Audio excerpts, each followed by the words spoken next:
एक भरे हुए दीवान ए आम में शहंशाह अकबर का चेहरा गुस्से और बेबसी के मिले जुले भावों से तमतमा रहा था। उनके सामने दो व्यापारी खड़े थे। एक का नाम था कासिम और दूसरे का रहीम। दोनों ही आगरा के जाने माने कपदद्धे के सौदागर थे और कभी गहरे दोस्त हुआ करते थे। लेकिन आज उनके बीच की दोस्ती की जगह कड़ी डेवाहट और नफरत ने ले ली थी। मामला एक थैली सोने की अशर्फियों का था जो कासिम की थीं और रहस्यमयी तरीके से रहीम के घर से बरामद हुई थीं। कासिम दहात दह रहा था, जहां अपना यह रहीम चोर है, इसने मेरी दोस्ती का नाजायज फायदा उठाया। कल शाम यह मेरे घर आया और बातों बातों में इसने मेरी तिजोरी से अशर्फियों की थैली उठा ली। मेरे घर में और कोई नहीं आया था, यह इसी का काम है।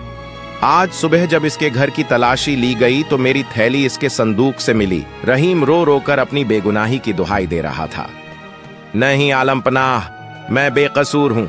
कासिम मेरा दोस्त है, मैं उसके साथ ऐसा कैसे कर सकता हूं? यह मुझे फंसा रहा है। इसने खुद ही मेरे घर में यह थैली छुपाई है ताकि यह मेरी इज्जत मिट्टी में मिला सके। हम दोनों के व्यापार में आजकल कुछ अनबन चल रही है, यह उसी का बदला ले रहा है। मामला बद्धा पेचीदा था।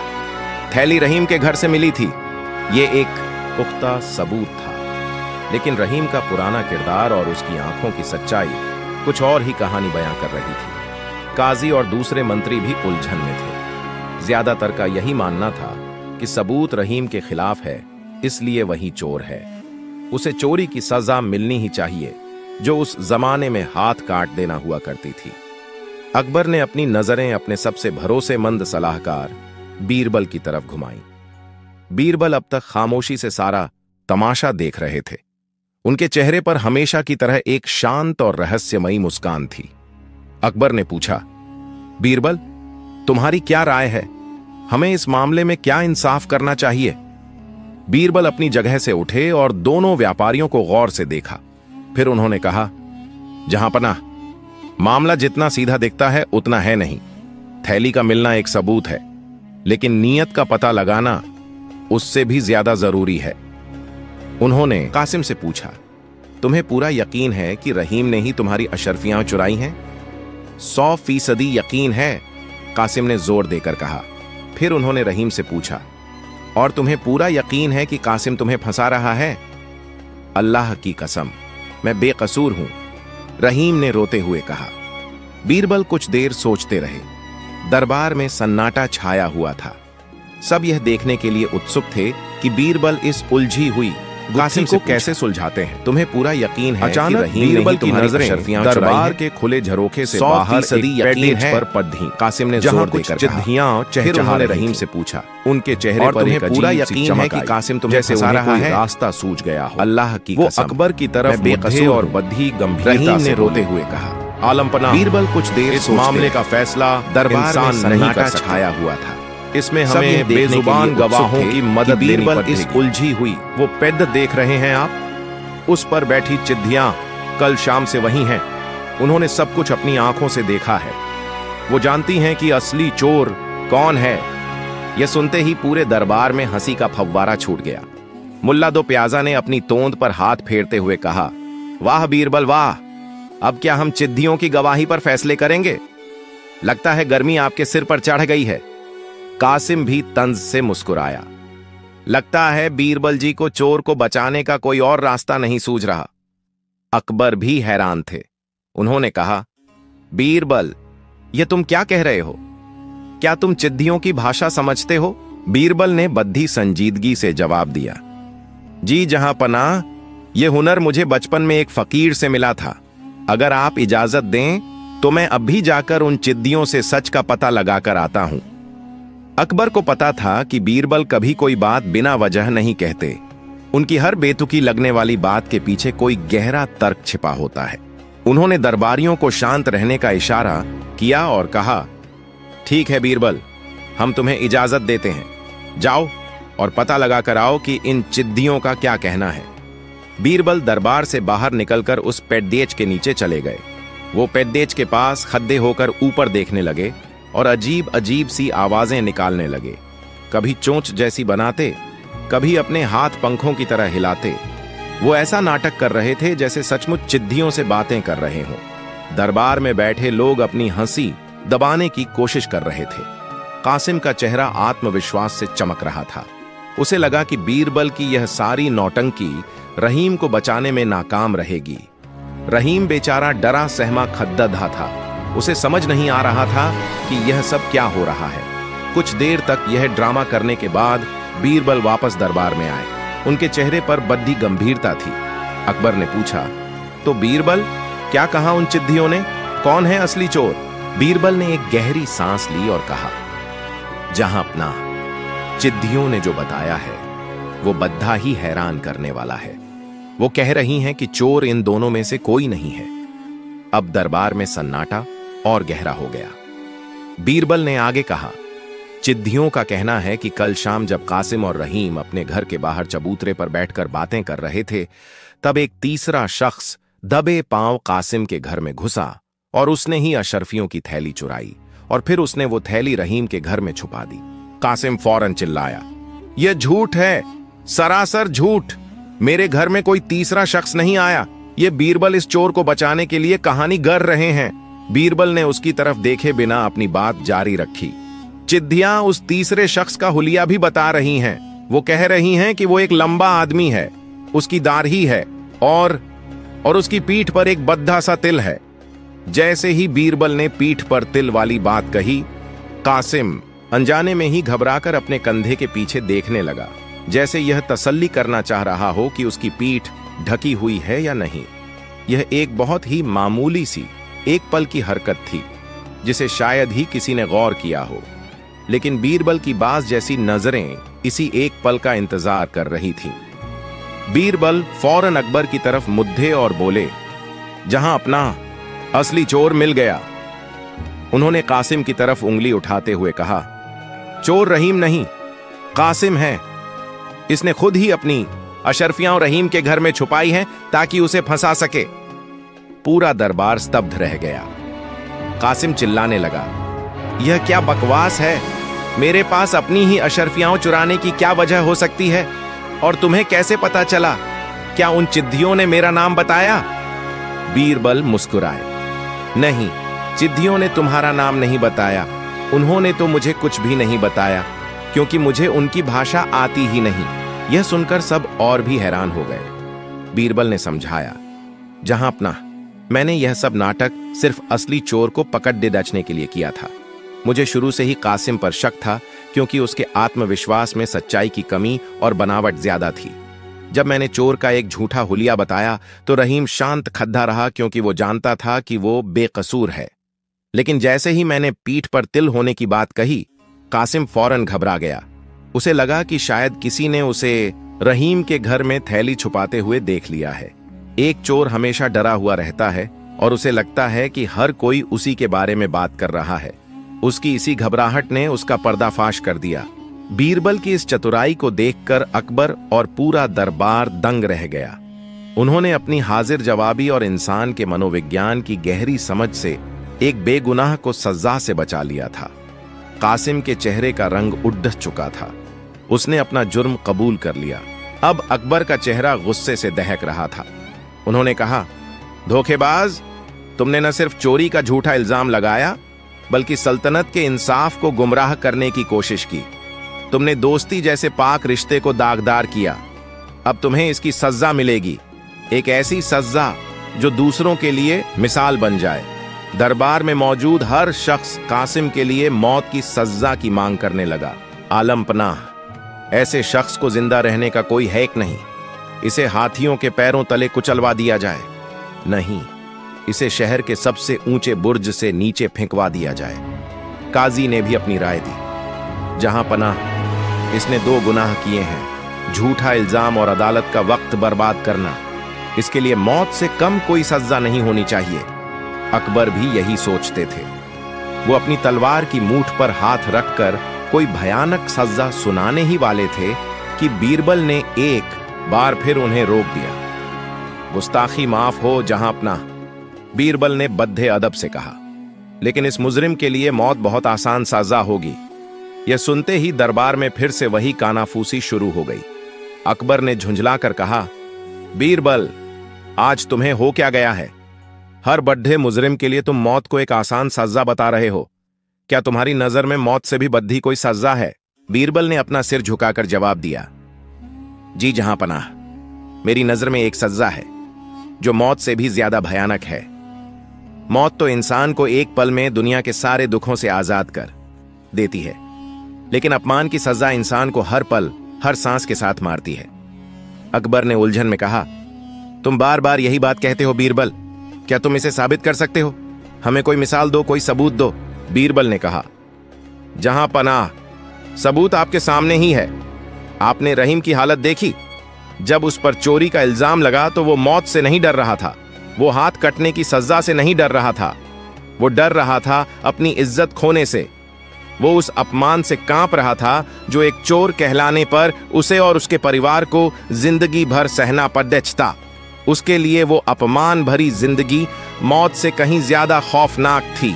बीरबल ने आगे कहा, अगर आप इजाजत दें तो मैं अपनी बात को एक और तरीके से साबित कर सकता हूं, लेकिन इसके लिए मुझे आपके सबसे इज्जतदार और स्वाभिमानी दरबारी सिपहसालार राजा मानसिंह जी की मदद की जरूरत पड़ डढ़ेगी।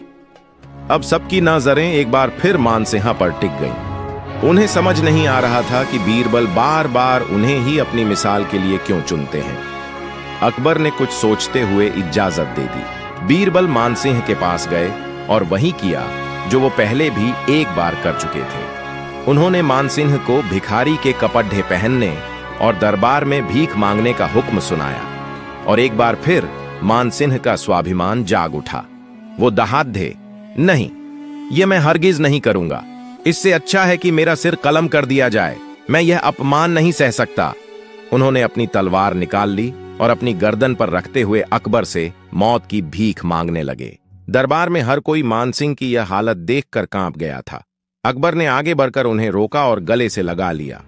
अब बीरबल ने कासिम की तरफ इशारा करते हुए अपनी बुलंद आवाज में कहा, देखिए जहां अपना, आपके सबसे बहादुर सिपहसालार मौत को गले लगाने के लिए तैयार हैं, लेकिन अपमान का एक पल भी सहने को तैयार नहीं। यही है इंसान की फितरत। उसके लिए सबसे कीमती चीज उसकी इज्जत होती है। कासिम ने रहीम की इसी इज्जत पर हमला किया था, इसलिए इसकी सजा भी मौत नहीं बल्कि अपमान होनी चाहिए। अब अकबर को बीरबल की बात का गहरा मतलब पूरी तरह समझ में आ चुका था। उन्होंने कासिम की तरफ देखा जो अब खौफ से थर थर कांप रहा था। शहंशाह ने अपना फैसला सुनाया, एक ऐसा फैसला जो आगरा के लोग कभी नहीं भूले। कासिम को मौत नहीं दी जाएगी। मौत इसके गुनाहों का आसान अंत होगा। इसने अपने दोस्त की इज्जत को बाजार में नीलाम करने की कोशिश की थी, अब इसकी खुद की इज्जत नीलाम होगी। हुक्म दिया जाता है कि इसका सिर मुंडवाकर, मुंह काला करके और गले में फटे कपदढ़ों की माला डालकर इसे गधे पर उल्टा बिठाया जाए। इसे पूरे आगरा के बाजारों में घुमाया जाए और ढिंढोरा पीटा जाए कि यह वो शख्स है जो दोस्ती में दगा करता है और बेगुनाहों पर झूठा इल्जाम लगाता है। इसकी सारी जायदाद जब्त करके उसका आधा हिस्सा रहीम को दिया जाए और बाकी गरीबों में बांट दिया जाए। इसके बाद इसे शहर से निकाल दिया जाए और यह हुक्म जारी किया जाए कि सल्तनत की सरहदों में कोई भी इसे पनाह या काम न दे। यह जिंदगी भर दर दर की ठोकरें खाएगा और अपने नाम पर लगे इस दाग के साथ जिएगा। यह हर रोज 100 बार मरेगा, लेकिन इसे मौत भी नसीब नहीं होगी। यह सजा सुनकर कासिम वहीं बेहोश होकर गिर पड़ा था। वो मौत से भी बदतर सजा थी। उस दिन बीरबल ने एक बार फिर अपनी हाजिर जवाबी और बुद्धिमत्ता का लोहा मनवाया था।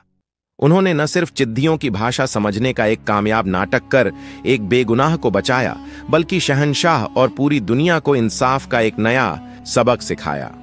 उन्होंने यह साबित कर दिया कि इंसान के शरीर को दिया गया जख्म तो वक्त के साथ भर जाता है, लेकिन उसकी आत्मा और उसके स्वाभिमान पर लगा दाग उसे जिंदगी भर तिल तिल कर मारता है, और इसीलिए अपमान मौत से भी बड़ी सजा है। अल्लाह और बादशाह। बीरबल ने अल्लाह और बादशाह के बीच का अंतर समझाया। हिंदुस्तान की सरजमीन पर जब मुगलिया सल्तनत का सूरज अपनी पूरी आबोताब से चमक रहा था, तब दिल्ली के तख्त पर शहंशाह जलालुद्दीन मोहम्मद अकबर की हुकूमत थी। अकबर सिर्फ एक बादशाह ही नहीं, बल्कि एक पारखी, एक जिज्ञासु और इल्म के शौकीन इंसान थे। उनका दरबार सिर्फ अमीरों, वजीरों और सेनापतियों से ही नहीं, बल्कि अपने अपने फन के माहिर नगीनों से भी सजा था, जिन्हें दुनिया नवरत्नों के नाम से जानती थी। इन्हीं नवरत्नों में एक हीरा ऐसा भी था जिसकी चमक सबसे निराली थी। वह थे बीरबल, जिनका असल नाम महेश दास था, लेकिन उनकी हाजिर जवाबी, बेमिसाल अकलमंदी और गहरी समझ ने उन्हें अकबर के दिल और दरबार में वह मुकाम दिया था कि बादशाह उनके बिना किसी मसले पर आखिरी फैसले तक नहीं पहुंचते थे। यह उन दिनों की बात है जब अकबर की सल्तनत चारों दिशाओं में फैल चुकी थी। उनकी हुकूमत का डंका बजता था और उनके नाम की दहशत से बड़े बड़े सूरमा भी कांपते थे। वह जो चाहते कर सकते थे। उनकी एक नजर किसी को फकीर से अमीर और अमीर से फकीर बना सकती थी। उनकी एक मर्जी किसी की जिंदगी बख्श सकती थी और एक नाराजगी किसी की गर्दन धड़ से अलग कर सकती थी। रोजाना दरबार लगता और चापलूसों की टोलियां बादशाह की शान में ऐसे ऐसे कसीदे पढ़ती कि सुनने वाले को गुमान होने लगे कि जमीन पर खुदा का अगर कोई साया है तो वह बस बादशाह अकबर ही हैं। एक शाम दीवाने खास में महफिल जमी थी। मौसम खुशगवार था और बादशाह का मिजाज भी। दरबारी एक से बढ़कर एक लतीफे और किस्से सुनाकर बादशाह को खुश करने की कोशिश कर रहे थे। बातों बातों में जिक्र बादशाह की ताकत और उनकी रहमदिली का छिड़ गया। एक अमीर जो अपनी चापलूसी के लिए खासतौर पर जाना जाता था, अदब से झुका और बोला, आलमपनाह, आपकी हुकूमत में परिंदा भी पर नहीं मार सकता। आप ही हम सबके अन्नदाता हैं, आप ही हमारे मालिक और आप ही हमारे खुदा हैं। आपके और अल्लाह के काम में भला क्या फर्क है? वह आसमान से देता है, आप जमीन पर देते हैं।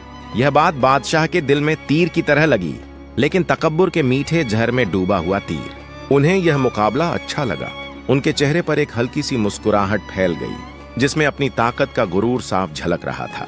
उन्होंने चारों तरफ बैठे अपने वजीरों और अमीरों पर एक नजर डाली। ज्यादातर ने उस चापलूस अमीर की हाँ में हाँ मिलाई। किसी ने कहा, बिल्कुल दुरुस्त फरमाया, तो किसी ने कहा, शहनशाह तो झिल्ले इलाही हैं, यानी अल्लाह की परछाई।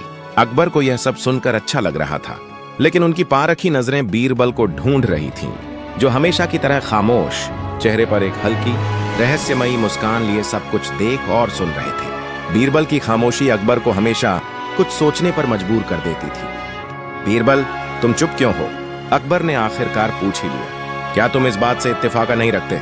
क्या मेरी और अल्लाह की ताकत में, मेरे और उसके काम में कोई फर्क नहीं है? आज हम तुमसे सुनना चाहते हैं, बिना किसी लाग लपेट के, बिना किसी खौफ के, हमें सच बताओ।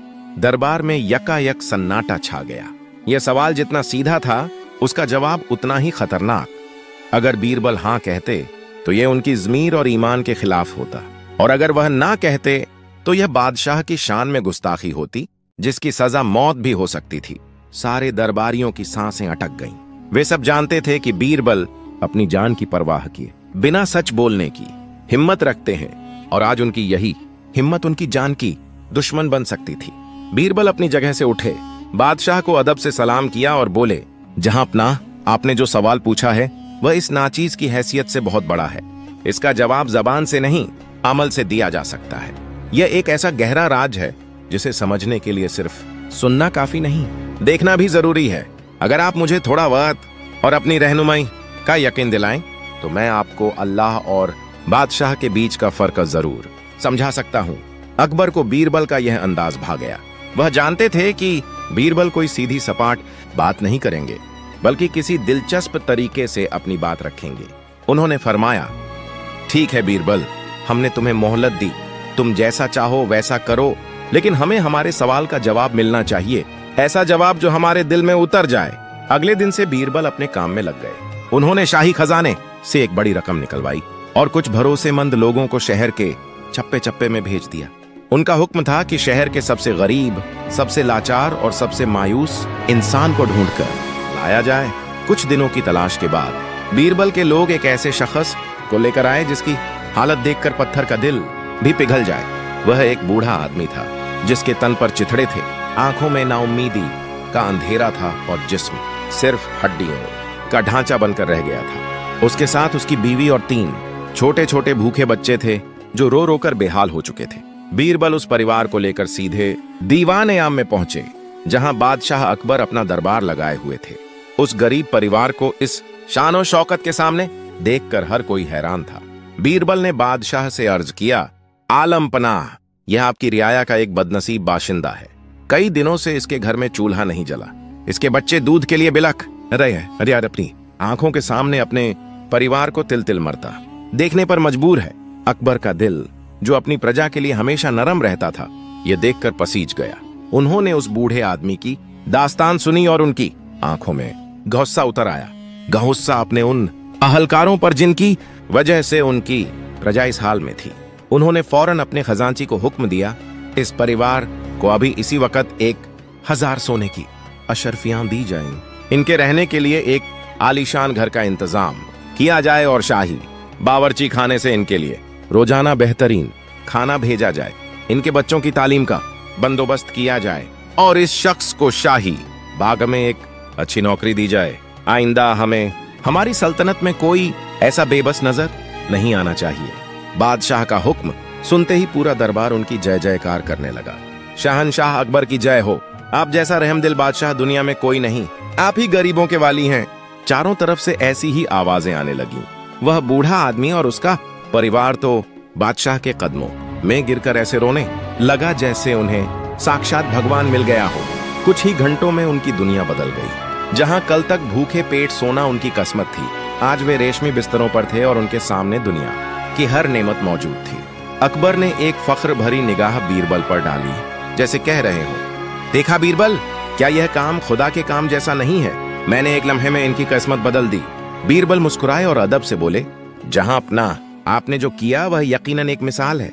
आपकी रहमदिली की कोई दूसरी नजीर नहीं, लेकिन यह तो आपकी ताकत का सिर्फ एक पहलू है। आपने एक गरीब को अमीर बना दिया।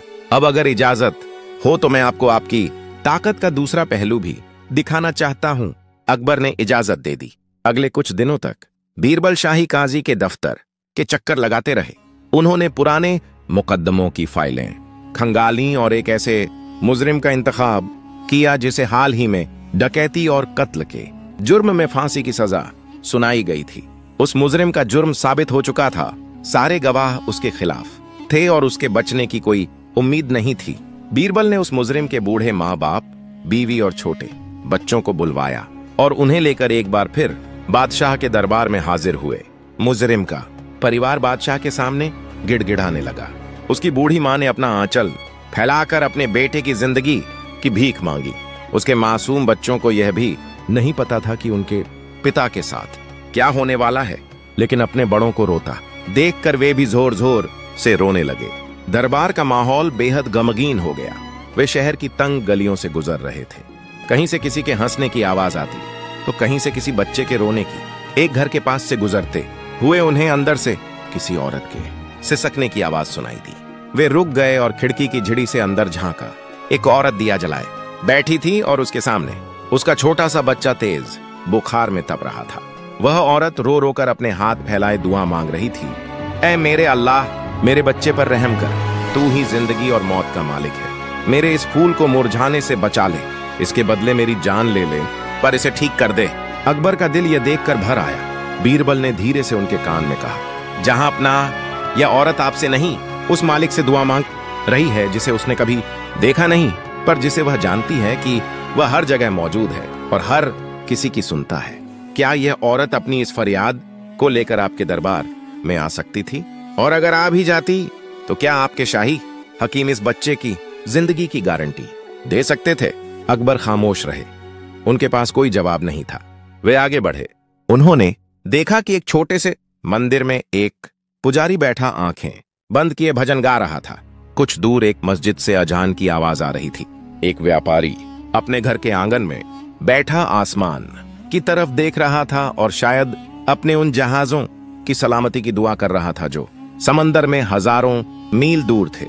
एक किसान अपनी झोंपड़ी के बाहर बैठा बादलों को देख रहा था और बारिश के लिए प्रार्थना कर रहा था ताकि उसकी सूखी जमीन को पानी मिल सके।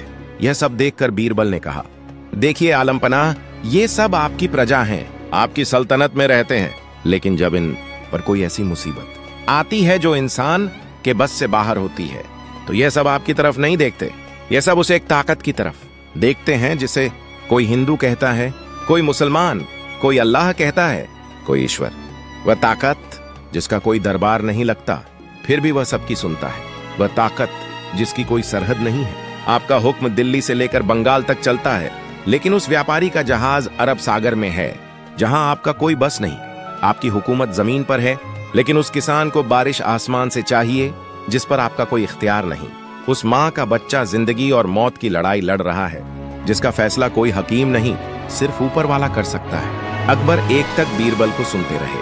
आज उन्हें अपनी सल्तनत, अपनी ताकत, अपना तख्त व ताज सब कुछ बहुत छोटा लग रहा था। दोनों वापस महल की तरफ लौट रहे थे। रास्ते में उन्होंने देखा कि शहर के बाहर कुछ लोगों को तंबुओं में रखा गया था। पूछने पर पता चला कि उन्हें कोढ़ की बीमारी है, इसलिए उन्हें शहर से बाहर निकाल दिया गया है ताकि यह बीमारी दूसरों में न फैले। महल पहुंचकर जब दोनों अपने असली लिबास में आए तो अकबर बहुत देर तक खामोश बैठे रहे। उनके चेहरे पर एक गहरी सोच थी। फिर उन्होंने बीरबल से पूछा, बीरबल, एक आखिरी सवाल। मैं अपनी सल्तनत का बादशाह हूं।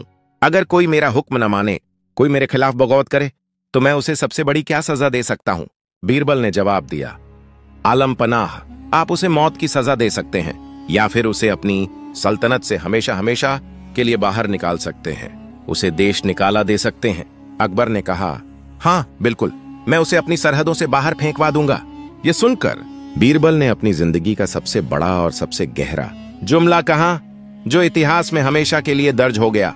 उन्होंने कहा, माफी चाहता हूं जहां पनाह, पर यहीं पर आप और अल्लाह का सबसे बड़ा फर्क साफ हो जाता है। अकबर ने हैरानी से पूछा, वह कैसे? बीरबल ने सिर झुकाकर जवाब दिया, जहां पनाह, आप किसी को अपनी सल्तनत से तो निकाल सकते हैं, लेकिन आप उसे अल्लाह की सल्तनत से बाहर कहां भेजेंगे? आप उसे हिंदुस्तान से निकालेंगे तो वह ईरान चला जाएगा, ईरान से निकालेंगे तो अरब चला जाएगा। वह दुनिया के जिस भी कोने में जाएगा, रहेगा तो अल्लाह की जमीन पर ही। सांस तो उसी की हवा में लेगा, पानी तो उसी का पिएगा और सिर के ऊपर उसी का आसमान पाएगा। आपकी हुकूमत की सरहदें हैं, लेकिन अल्लाह की कायनात की कोई सरहद नहीं है। आप किसी को अपने राज से निकाल सकते हैं, पर अल्लाह के राज से कोई कहीं नहीं जा सकता। एक फर्ज और है, आलम पनाह। बीरबल ने अपनी बात जारी रखी, आप उस गरीब परिवार से तब मिले जब मैं उसे आपके सामने लेकर आया। आपने उसे अमीर बना दिया, लेकिन अल्लाह उस परिवार को तब से जानता था जब वे पैदा भी नहीं हुए थे।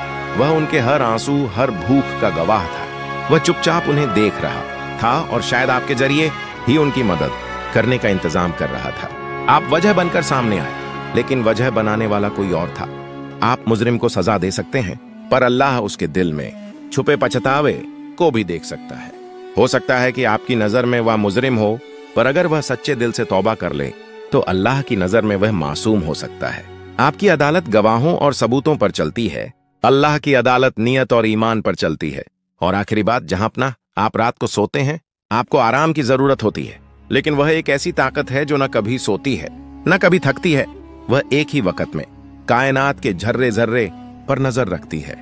जिस वक्त आप अपने रेशमी बिस्तर पर सो रहे होते हैं, उसी वक्त वह उस माँ की दुआ भी सुन रही होती है, उस किसान की पुकार भी और उस समंदर में फंसे व्यापारी की इल्तिजा भी। बीरबल खामोश हो गए। दरबार में गहरा सन्नाटा था। अकबर की आंखों में आंसू थे। ये आंसू हार के नहीं, बल्कि उस इल्म को पाने के थे जिसने आज उनके अंदर के इंसान को जगा दिया था। उनका सारा गुरूर, सारा तकब्बुर इन आंसुओं में धुल गया था। उन्होंने अपनी गद्दी से उठकर बीरबल को गले लगा लिया और कहा, बीरबल, आज तुमने हमें सिर्फ हमारे सवाल का जवाब नहीं दिया, बल्कि हमें हमारी असलियत का आईना दिखा दिया। तुमने हमें बादशाह से इंसान बना दिया। हम खुशकिस्मत हैं कि हमारी सल्तनत में तुम जैसा दाना दोस्त मौजूद है। बादशाह तो बहुत आते जाते रहेंगे, लेकिन अल्लाह एक ही है, हमेशा था और हमेशा रहेगा। उसकी ताकत के सामने हम सब एक जर्रे से ज्यादा कुछ नहीं। उस दिन के बाद अकबर के शासन में एक नई नरमी और गहरी इंसानियत आ गई। वह अपनी प्रजा को सिर्फ अपनी राया नहीं, बल्कि खुदा का अमानत समझने लगे। और जब भी कोई उनकी शान में जमीन आसमान एक करने की कोशिश करता, तो वह बस मुस्कुराकर बीरबल की तरफ देख लेते। और उन्हें वह रात याद आ जाती जब उन्होंने अपनी बादशाहत की सीमाओं को और अल्लाह की कायनात की वुसअत को अपनी आंखों से देखा था। मौत से बद्दी सजा। बीरबल ने बताया कि अपमान मौत से भी बड़ी सजा है। आगरा के किले की दीवारें भी उस शाम कुछ ज्यादा ही खामोश थीं। दिन भर की तपिश के बाद जब यमुना की ठंडी हवा महल के झरोखों से टकराती तो एक अजीब सा सूनापन भर देती। शहंशाह जलालुद्दीन मोहम्मद अकबर अपने खास दीवाने खास में बेचैनी से टहल रहे थे।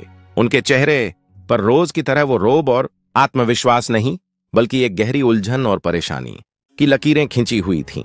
उनके मन में एक ही सवाल तूफान की तरह उमद्द गुमद्द रहा था, क्या मौत से भी बड़ी कोई सजा हो सकती है? यह सवाल उनके जहन में सुबह से ही कांटे की तरह चुभ रहा था। हुआ यूं था कि आज सुबह दरबार में एक ऐसे अपराधी को पेश किया गया था जिसने सल्तनत मुगलिया के खिलाफ एक बड़ी साजिश रची थी। उसके गुनाह इतने संगीन थे कि दरबार में मौजूद हर अमीर, हर दरबारी एक सुर में उसके लिए मौत की सजा की मांग कर रहा था। काजी उल कुज्जात, मुख्य न्यायाधीश, ने भी अपनी राय देते हुए कहा था, आलमपनाह, इस शख्स ने जो गुनाह किया है उसकी सजा सिर्फ और सिर्फ मौत है। इसे सरेआम फांसी पर लटका दिया जाना चाहिए ताकि आइंदा कोई भी सल्तनत की तरफ आंख उठाने की जुर्रत न कर सके। अकबर खुद भी यही मानते थे। उस गद्दार का जुर्म इतना बड़ा था कि मौत भी उसके लिए एक आसान सजा लगती थी। लेकिन जब उन्होंने अपने नवरत्नों में से एक, अपने सबसे चतुर और हाजिर जवाब सलाहकार बीरबल की तरफ देखा तो उनके चेहरे पर एक अजीब सी शांति और असहमति का भाव था। अकबर ने बीरबल से उनकी राय पूछी। बीरबल, तुम्हारी क्या राय है? क्या इस मुजरिम के लिए मौत की सजा काफी है? बीरबल ने अदब से सिर झुकाया और कहा, जहां पनाह, गुस्ताखी माफ हो, लेकिन मेरी नजर में मौत सबसे बद्दी सजा नहीं है। यह सुनते ही पूरे दरबार में सन्नाटा छा गया। खुद शहंशाह अकबर भी हैरान रह गए। उन्होंने तल्ख लहजे में पूछा, बीरबल, तुम्हारा दिमाग तो ठिकाने पर है? मौत से बद्दा भय इंसान के लिए और क्या हो सकता है? तुम कहना क्या चाहते हो? जैसे ही मानसिंह फटे पुराने कपट डड्डों में हाथ में कटोरा लिए बाजार में पहुंचे, उन्हें देखने वालों की भीड़ लग गई। जो लोग कल तक उनके सामने सिर झुकाते थे, आज वो उन्हें देखकर हैरान थे। कुछ लोग उन्हें पहचान कर कानाफूसी करने लगे। देखो, यह तो सिपह सालार मानसिंह है, इन्हें क्या हो गया? कुछ लोग उन पर तरस खा रहे थे तो कुछ दबी जुबान में उनका मजाक उड़ा रहे थे। बीरबल मानसिंह को बाजार के सबसे व्यस्त चौराहे पर ले गए और उन्हें वहां खड़ीडिए होकर भीख मांगने का आदेश दिया। मानसिंह ने कांपते हुए हाथों से कटोरा आगे बढ़ाया, लेकिन उनके मुंह से एक शब्द भी नहीं निकल रहा था। उनकी नजरें शर्म और अपमान से झुकी हुई थीं। हर गुजरता हुआ पल उन्हें एक सदी जैसा लग रहा था। जब कोई उनकी तरफ एक सिक्का फेंकता तो उन्हें ऐसा लगता जैसे किसी ने उन पर पिघला हुआ सीसा डाल दिया हो। उनके कानों में लोगों की बातें और हंसी तीर की तरह चुभ रही थी। अरे देखो तो, कल तक जो सोने के बर्तनों में खाते थे, आज एक एक पैसे के लिए मोहताज हैं। सुना है शहंशाह इनसे नाराज हो गए हैं और इनकी सारी जागीर छीन ली है। बद्दे आए थे बहादुर, आज देखो कैसे कुत्तों की तरह दर दर भटक रहे हैं। यह शब्द मानसिंह के दिल को छलनी कर रहे थे। उन्हें लग रहा था कि इससे अच्छा होता कि वो किसी जंग के मैदान में हजारों दुश्मनों से लड़ते हुए वीरगति को प्राप्त हो जाते। वो मौत उन्हें इस अपमान भरी जिंदगी से लाख गुना बेहतर लगती। उनका स्वाभिमान, उनकी इज्जत, उनकी शान, सब कुछ मिट्टी में मिल रहा था। कुछ घंटों तक यह अपमान का सिलसिला चलता रहा। मानसिंह की हालत ऐसी हो गई थी जैसे वो जिंदा तो हैं, लेकिन उनके अंदर की आत्मा मर चुकी है। शाम को बीरबल उन्हें वापस महल ले आए। मानसिंह ने कमरे में आते ही वो फटे कपड़े अपने जिस्म से नोचकर फेंक दिए और फूट फूट कर रोने लगे। उन्होंने अपनी तलवार निकाल ली और अपनी गर्दन पर रखते हुए कहा, बीरबल जी, अब मैं एक पल भी जिंदा नहीं रहना चाहता। मुझे इस अपमान से मुक्ति चाहिए, मुझे मार दीजिए। बीरबल ने उन्हें रोकते हुए कहा, शांत हो जाइए सिपह सालार, आपने शहंशाह के हुक्म का पालन किया है, अब आप आजाद हैं। अगले दिन दरबार फिर से लगा। शहंशाह अकबर सिंहासन पर विराजमान थे और सभी दरबारी अपनी अपनी जगह पर बैठे थे। बीरबल ने मानसिंह को दरबार में पेश होने के लिए कहा। मानसिंह अपनी शाही पोशाक में थे, लेकिन उनके चेहरे पर अभी बिकल के अपमान की पीढ़ा साफ दिखाई दे रही थी। उनकी आंखों में वो पहले वाली चमक और आत्मविश्वास नहीं था। अकबर ने मानसिंह से पूछा, मानसिंह, तुम कल कहां थे और तुम्हारी यह क्या हालत हो रही है? मानसिंह कुछ कह पाते उससे पहले ही बीरबल ने आगे बढ़कर कहा, जहां अपना सिपह सालार कल मेरे साथ थे और आपके ही एक हुक्म का पालन कर रहे थे। फिर बीरबल ने कल बाजार में घटी पूरी घटना का विस्तार से वर्णन किया। उन्होंने बताया कि कैसे मानसिंह को भिखारी के कपड़े पहनाकर उनसे भीख मंगवाई गई और कैसे लोगों ने उनका अपमान किया। यह सब सुनकर पूरे दरबार में सन्नाटा छा गया। अकबर भी अपनी जगह से उठ खड़े हुए। उन्हें यकीन नहीं हो रहा था कि बीरबल ने उनके सबसे वफादार सिपह सालार के साथ ऐसा सुलूक किया। उन्होंने गुस्से से बीरबल की तरफ देखा। बीरबल, तुम्हारी यह हिम्मत कैसे हुई? तुमने हमारे सिपह सालार का इतना बड़ा अपमान किया। हम तुम्हें इसकी सजा देंगे। बीरबल ने शांत भाव से सिर झुकाकर कहा, आलमपनाह, मैं आपकी हर सजा के लिए तैयार हूं, लेकिन सजा देने से पहले आप सिपह सालार मानसिंह जी से एक सवाल पूछ लीजिए। अकबर ने मानसिंह की तरफ मुद्द कर पूछा, मानसिंह, हम तुमसे एक सवाल पूछना चाहते हैं। अगर हम तुम्हें दो विकल्प दें, एक कि तुम कल वाला जीवन, वो अपमान भरी जिंदगी जियो, या दूसरा कि हम तुम्हें अभी इसी वक्त मौत की सजा दे दें, तो तुम दोनों में से क्या चुनोगे? मानसिंह की आंखों में आंसू भर आए। उन्होंने बिना एक पल भी सोचे जवाब दिया, जहां अपना, मैं उस अपमान भरी जिंदगी के एक पल के बदले 1000 बार मरना पसंद करूंगा। वो मौत इस अपमान से कहीं ज्यादा सुकून देने वाली होगी। कल जब मैं बाजार में खड्डा था तो हर पल में अपनी मौत की दुआ मांग रहा था। अपमान की आग में जलने से बेहतर है कि इंसान एक ही बार में जलकर राख हो जाए। मानसिंह के यह शब्द दरबार में मौजूद हर शख्स के दिल में उतर गए। शहंशाह अकबर भी निशब्द हो गए। उन्हें बीरबल की बात का मर्म अब समझ में आया था। उन्होंने अपनी नजरें बीरबल की तरफ घुमाईं, जिनकी आंखों में एक विजयी मुस्कान थी। बीरबल ने आगे बढ़कर कहा, देखिए जहां अपना, यही मैं साबित करना चाहता था। मानसिंह जी, जो आपकी सल्तनत के सबसे बहादुर योद्धा हैं, वो भी अपमान के एक दिन को बर्दाश्त नहीं कर पाए और मौत को गले लगाने के लिए तैयार हो गए। मौत तो शरीर को खत्म करती है, लेकिन अपमान इंसान की आत्मा को, उसके स्वाभिमान को, उसकी इज्जत को खत्म कर देता है। इंसान मरा हुआ शरीर लेकर तो जी सकता है, लेकिन मरी हुई आत्मा के साथ जीना मौत से भी बदतर है। अकबर अपनी गद्दी से नीचे उतरे और उन्होंने आगे बढ़कर मानसिंह को गले लगा लिया। उन्होंने कहा, मानसिंह, हमें माफ कर दो। हमने तुम्हें जो पीड़ा दी उसका हमें अंदाजा नहीं था। बीरबल ने हमारी आंखें खोल दी हैं। फिर वो बीरबल की तरफ मुद्दे और कहा, बीरबल, तुम सचमुच महान हो। आज तुमने हमें जिंदगी का एक ऐसा सबक सिखाया है जिसे हम कभी नहीं भूलेंगे। तुमने साबित कर दिया कि अपमान मौत से भी बड़ी सा है। इसके बाद अकबर ने उस गद्दार मुजरिम को दरबार में बुलवाया। अब अकबर के मन में उसके लिए कोई दुविधा नहीं थी। उन्होंने ऐलान किया, इस मुजरिम ने सल्तनत से गद्दारी करके हमारा अपमान किया है, इसलिए इसे मौत की सजा नहीं दी जाएगी। मौत इसके लिए एक आसान रास्ता होगा। इसे ऐसी सजा मिलेगी जो इसे हर पल अपनी गलती का एहसास दिलाएगी और इसे तिल तिल कर मरने पर मजबूर कर देगी। आगरा की सुबहें हमेशा से एक खास किस्म की ताजगी और रौनक लेकर आती थी। यमुना के किनारों से उठती हुई ठंडी हवा, अजान और मंदिरों की घंटियों का मिला जुला संगीत और बाजारों में धीरे धीरे शुरू होती चहल पहल, यह सब मिलकर शहर की धड्ढेशकन को एक लय देते थे। लेकिन पिछले कुछ हफ्तों से आगरा की फिजा में एक अजीब अनकहा सा बदलाव महसूस हो रहा था। यह कोई ऐसा बदलाव नहीं था जिसे तुरंत पकड़ा जा सके, बल्कि एक धीमे जहर की तरह था जो शहर की रूह में उतर रहा था। लोग कुछ अजीब हरकतें करने लगे थे। एक नामी गिरामी शायर जो अपनी संजीदा गजलों के लिए मशहूर थे, अब चौक पर खड़ीडीढ़े होकर बेसिर पैर की टुकबंदियां करते और खुद ही ठहाके लगाते। एक बड्ढा व्यापारी जो पाई पाई का हिसाब रखने के लिए जाना जाता था, अपनी दुकान का सामान मुफ्त में लुटा रहा था और कह रहा था कि दौलत तो हाथ का मैल है। सिपाही अपनी चौकियों पर पहरा देने के बजाय आपस में ही लड़ियच पड्ढे थे और लड्ढाई की वजह भी बड्ढी मामूली होती, जैसे किसी की पगड्डी का रंग ज्यादा चटकीला क्यों है। घरों में सास बहुओं के झगड़े, दोस्तों के बीच की नोक झोंक, सब कुछ एक अजीब नाटकीय रूप ले चुका था। हर कोई छोटी छोटी बातों पर या तो बेतहाशा हंसने लगता या फिर आग बबूला हो जाता। शहर में एक अजीब सी उन्मादी, खुशी और बेवजह का गुस्सा एक साथ तैर रहा था। यह बदलाव महल की मोटी दीवारों को लांग कर अंदर भी दाखिल हो चुका था।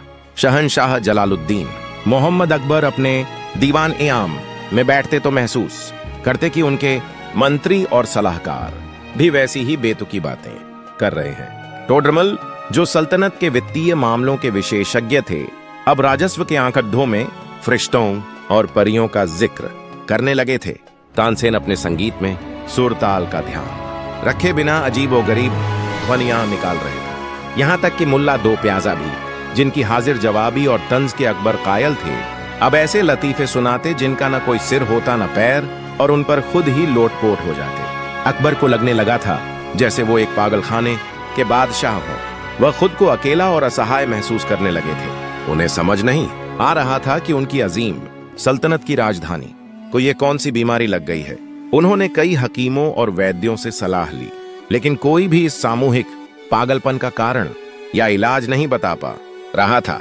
एक शाम जब सूरज यमुना के पानी में अपना सोना घोल रहा था, अकबर अपने खास बाग में अकेले टहल रहे थे। उनका मन बेहद अशांत था। तभी उनके कानों में किसी के आने की आहट पड़ी। उन्होंने पलटकर देखा तो उनके नवरत्नों में से सबसे बुद्धिमान और प्रिय सलाहकार बीरबल सिर झुकाए खड़े थे। अकबर के चेहरे पर झुंझलाहट साफ थी। आ गए तुम बीरबल? कहाँ थे अब तक? क्या तुम्हें नजर नहीं आता कि पूरा आगरा शहर पागलों का हुजूम बन गया है और तुम हो कि गायब हो? बीरबल ने बद्दी विनम्रता से कहा। जहां पनाह, मैं गायब नहीं था। मैं इसी अजीब बीमारी की जड़ी को तलाशने की कोशिश कर रहा था और मुझे लगता है कि मैं उसके बहुत करीब पहुंच गया हूं। अकबर की आंखों में उम्मीद की एक किरण जागी।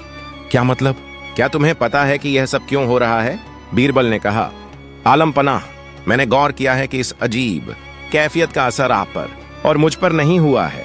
हम दोनों ही पहले की तरह सोच और समझ पा रहे हैं। इसलिए मैंने यह सोचने की कोशिश की कि हम दोनों में ऐसी क्या खास बात है जो बाकी लोगों में नहीं है। बहुत सोचने के बाद मुझे एक ही चीज समझ में आई। हम दोनों सिर्फ शाही बावधी का पानी पीते हैं, जो खास तौर पर आपके लिए सुरक्षित रखा जाता है, जबकि महल के बाकी लोग और पूरा शहर दूसरे कुओं और यमुना का पानी पीता है। अकबर को बीरबल की बात में दम लगा। तो तुम्हारा मतलब है कि सारा फसाद पानी में है? जी जहां अपना, बीरबल ने जवाब दिया। मुझे पूरा शक है कि शहर के किसी मुख्य कुएं के पानी में कुछ मिलाया गया है। कोई ऐसी चीज जो इंसान को तुरंत मारती तो नहीं, लेकिन उसके सोचने समझने की शक्ति को छीन लेती है, उसे तर्कहीन और उन्मादी बना देती है। मैं आज रात भेष बदलकर शहर के सबसे बड़े कुएं की पड़ताल करना चाहता हूं, जो जामा मस्जिद के पास है और जहां से सबसे ज्यादा पानी की आपूर्ति होती है। अकबर ने बीरबल को इसकी इजाजत दे दी। उस रात बीरबल ने एक साधारण किसान का वेश धरा और अंधेरे का फायदा उठाकर उस बड्ढे कुएं के पास पहुंच गए। कुएं के आसपास अभी भी कुछ लोगों की आवाज आई थी और वो सब भी अजीब हरकतें कर रहे थे। कोई कुएं की जगत पर चढ़कर नाच रहा था, तो कोई बाल्टी को ही अपना दोस्त समझकर उससे बातें कर रहा था। बीरबल ने बद्दी सावधानी से कुएं के पानी का एक नमूना अपनी मश्क पानी का थैला में भरा और चुपचाप महल लौट आए। अगले दिन बीरबल उस पानी के नमूने को लेकर शाही हकीम के पास पहुंचे। हकीम साहब भी उस पानी के असर में थे और जड़ी बूटियों को आपस में लड्ढा कर उनका दंगल देख रहे थे। बीरबल ने बड़ी मुश्किल से उनका ध्यान अपनी तरफ खींचा और उन्हें पानी की जांच करने के लिए कहा। हकीम ने बद्दी बेदली से पानी को छका, सूंघा और फिर अचानक उनकी आंखें किसी पहचान से चमक उठी। उन्होंने अपनी पगड्डी संभालते हुए कहा, अरे बीरबल, यह तो कमाल की चीज है। इसमें तो भांग मिली हुई है, वो भी कोई मामूली भांग नहीं, बल्कि बहुत ही उम्दा किस्म की, जो इंसान को दुनिया के सारे गम भुलाकर जन्नत की सैर करा दे। अब सारी तस्वीर शीशे की तरह साफ हो गई थी। किसी ने जानबूझकर शहर के मुख्य कुएं में भांग मिला दी थी। ये कोई मजाक नहीं था, यह एक बहुत बड़ी साजिश थी। एक ऐसी साजिश जिसका मकसद पूरी सल्तनत मुगलिया। यह सुनकर पूरे दरबार में गुस्से की लहर दौड़ गई। हर कोई चिल्ला रहा था, मौत! इसे मौत की सजा दी जाए। एक सरदार ने कहा, आलम पनाह, इस गद्दार को हाथी के पैरों तले कुचलवा दिया जाए। दूसरे ने कहा, नहीं, इसकी खाल उधड़वाकर उसमें भूसा भरवा दिया जाए। काजी उल कुज्जात ने भी अपनी राय दी, जहां अपना, इस शख्स ने पूरी सल्तनत की इज्जत से खेला है। इसने हजारों लोगों के दिमाग से खेला है। इसके लिए मौत से कम कोई सजा नहीं हो सकती। अकबर का खून भी खौल रहा था। वो भी यही चाहते थे। उन्होंने अपनी तलवार की मूठ पर हाथ रखते हुए कहा, इसकी सजा मौत ही होगी। ऐसी मौत जिसे देखकर आने वाली नस्लें भी गद्दारी के नाम से कांपे। दरबार में मौजूद हर शख्स इस फैसले से खुश था। लेकिन तभी बीरबल अपनी जगह से उठे और बड्ढे अदब से कहा, गुस्ताखी माफ हो जहां अपना, लेकिन मेरी नाचीज राय में इस मुजरिम के लिए मौत एक बहुत आसान और छोटी सा है। यह सुनते ही दरबार में एक गहरा सन्नाटा छा गया। खुद अकबर भी हैरान रह गए। उन्होंने तल्ख लहजे में पूछा, बीरबल, तुम्हारा दिमाग तो ठीक है। जिसने हमारी पूरी सल्तनत को अपमानित करने की कोशिश की, उसे तुम मौत से भी कम सजा देना चाहते हो? मौत से बड़ी सजा और क्या हो सकती है? बीरबल ने अपना सिर झुकाए हुए ही जवाब दिया, आलम पनाह, मैं मौत से कम सजा की बात नहीं कर रहा। मैं मौत से बड़ी सजा की बात कर रहा हूं। मौत तो एक पल में इंसान को हर तकलीफ, हर दर्द, हर अपमान से आजाद कर देती है। लेकिन एक सजा ऐसी है जो इंसान को हर पल हर सांस के साथ मारती है। वो सजा है अपमान। इस शख्स ने हमें अपमानित करने की कोशिश की, इसलिए इसकी सजा भी अपमान ही होनी चाहिए। एक ऐसा अपमान जो इसे जिंदा तो रखे लेकिन इसकी आत्मा को हर रोज मारे। दरबार में कानाफूसी शुरू हो गई। किसी को बीरबल की बात समझ नहीं आ रही थी। अकबर ने उलझन में कहा, बीरबल, साफ साफ कहो, तुम कहना क्या चाहते हो, और तुम ये कैसे साबित करोगे कि अपमान मौत से भी बड़ी सजा है? बीरबल ने कहा, जहां पनाह, अगर आप इजाजत दें तो मैं इसी दरबार में अभी ये बात साबित कर सकता हूं, लेकिन इसके लिए मुझे आपके सबसे बहादुर, सबसे वफादार और सबसे इज्जतदार सिपहसालार राजा मान सिंह जी की मदद की जरूरत होगी। अब सबकी नजरें राजा मान सिंह पर टिक गई। मान सिंह, जो अपनी बहादुरी और स्वाभिमान के लिए जाने जाते थे, वो भी हैरान थे कि इस मामले में उनका क्या काम। अकबर ने कुछ सोचते हुए इजाजत दे दी। ठीक है बीरबल, हम तुम्हें एक मौका देते हैं, साबित करो अपनी बात। बीरबल मान सिंह के पास गए और कहा, राजा साहब, आपको शहनशाह के हुक्म का पालन करना होगा। मैं जो कहूंगा आपको वो करना पड़ेगा। मान सिंह ने अपनी सहमति दे दी। बीरबल ने एक सिपाही को इशारा किया। वो सिपाही एक छोटी सी गठरी लेकर आया। बीरबल ने उसे खोला, जिसमें से एक भिखारी के फटे पुराने गंदे कपड़े, एक टूटा हुआ कटोरा और पैरों में पहनने के लिए टूटी हुई जूतियां निकली। बीरबल ने वो कपड़े मान सिंह की तरफ बढ़ाते हुए कहा, राजा साहब, शहनशाह का हुक्म है कि आप अपनी यह शाही पोशाक उतार कर यह कपड़े पहन लें। यह सुनते ही मान सिंह का चेहरा अपमान से तमतमा गया। उन्होंने अपनी तलवार की मूठ पर हाथ रखते हुए कहा, बीरबल जी, आपकी यह हिम्मत कैसे हुई? मैं आम्बेर का राजा और मुगल सल्तनत का सिपहसालार यह भिखारियों के चिठड्ढे पहनूंगा? बीरबल ने शांत भाव से कहा, यह मेरा नहीं, शहनशाह का हुक्म है। मान सिंह ने मदद के लिए अकबर की तरफ देखा, लेकिन अकबर ने अपनी नजरें फेर लीं। भारी मन से अपमान का कड़ीडिया हुआ घूंट पीकर मान सिंह ने अपनी कीमती शाही पोशाक उतारी और वो फटे पुराने कपड़े पहन ली। दरबार में मौजूद हर शख्स स्तब्ध था। इसके बाद बीरबल ने वो टूटा हुआ कटोरा मान सिंह के हाथ में थमा दिया और कहा, अब शहनशाह का हुक्म है कि आप इसी वेश में इस दरबार में मौजूद हर अमीर, हर दरबारी के सामने जाकर भीख मांगे। ये सुनना था कि जैसे मान सिंह पर बिजली गिर पड़ी हो। उनकी आंखों से अंगारे बरसने लगे। वो चीख पड़े, नहीं, यह मैं हरगिज नहीं करूंगा। इससे अच्छा है कि मेरा सिर कलम कर दिया जाए। मैं यह अपमान नहीं सह सकता। जहां अपना, मुझे मौत दे दीजिए। वो अकबर के कुदमों में गिर पड़े और रोने लगे। वो वीर योद्धा जिसने जंग के मैदानों में मौत को कई बार सामने से देखा था, आज अपमान के एक ख्याल से ही टूटकर बिखर गया था। पूरा दरबार मान सिंह की यह हालत देखकर कांप गया था। अकबर भी अपनी जगह से उठ खड़े हुए। उनकी आंखों में भी पानी आ गया था। उन्होंने आगे बढ़कर मान सिंह को उठाया और गले से लगा लिया। फिर वो बीरबल की तरफ मुद्दे, लेकिन इस बार उनकी आंखों में गुस्सा नहीं बल्कि समझ थी। बीरबल ने इनायत खान की तरफ इशारा करते हुए कहा, देखिए जहां अपना, ये हैं आपके सबसे बहादुर सिपहसालार। इन्होंने मौत का सामना हंसते हंसते किया है, लेकिन अपमान के एक पल का विचार भी सहन नहीं कर पाए। इन्होंने अपमान के बदले मौत को चुना। यही मैं साबित करना चाहता था। मौत जिस्म को खत्म करती है, पर अपमान रूह को खत्म कर देता है, और रूह की मौत जिस्म की मौत से 1000 गुना ज्यादा दर्दनाक होती है। अब अकबर और दरबार में मौजूद हर शख्स को बीरबल की बात का गहरा मतलब समझ में आ चुका था। इनायत खान, जो अब तक बद्धी अकद्दाच से खद्दा था, यह सब देखकर थर थर कांपने लगा। उसे अब समझ में आया कि उसके साथ क्या होने वाला है। वो मौत की भीख मांगने लगा, जहां पनाह, मुझे मार दीजिए, मुझे सूली पर चढ़ा दीजिए, लेकिन मेरे साथ ऐसा जुल्म मत कीजिए। लेकिन अकबर का फैसला अब अडिग था। उन्होंने एक नया फरमान सुनाया, एक ऐसी सा जो आगरा के इतिहास में पहले कभी नहीं दी गई थी। इनायत खान को मौत नहीं दी जाएगी। शहनशाह की आवाज पूरे दरबार में गूंजी। मौत तो इसके लिए एक तोहफा होगी। इसने हमारी सल्तनत को, हमारे लोगों को अपमानित करने की कोशिश की थी। अब यह जिंदगी भर खुद अपमान का घूंट पिएगा। इसका सिर मुंडवाकर, मुंह काला करके, गले में जूतों की माला डालकर इसे गद्दे पर उल्टा बिठाया जाए और 3 दिन तक पूरे आगरा शहर में घुमाया जाए। इसकी सारी दौलत और जागीर जब्त करके गरीबों में बांट दी जाए। इसका नाम शाही दस्तावेजों से हमेशा के लिए मिटा दिया जाए और इसके बाद इसे शाही महल में ही रखा जाएगा।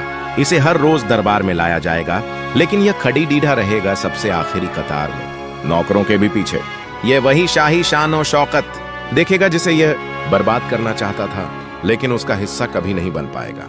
ये जिंदा रहेगा, लेकिन इसकी कोई इज्जत, कोई पहचान नहीं होगी। यह हर रोज 100 बार मरेगा, लेकिन मौत की नेमत इसे कभी नसीब नहीं होगी। यह ऐसा सुनकर इनायत खान वहीं बेहोश होकर गिर पड़ा। वो मौत से भी बदतर सजा थी। बीरबल ने उस दिन न सिर्फ एक साजिश का पर्दाफाश किया था और कुएं में मिली भांग का राज खोला था, बल्कि उन्होंने न्याय और दंड की परिभाषा को हमेशा के लिए बदल दिया था।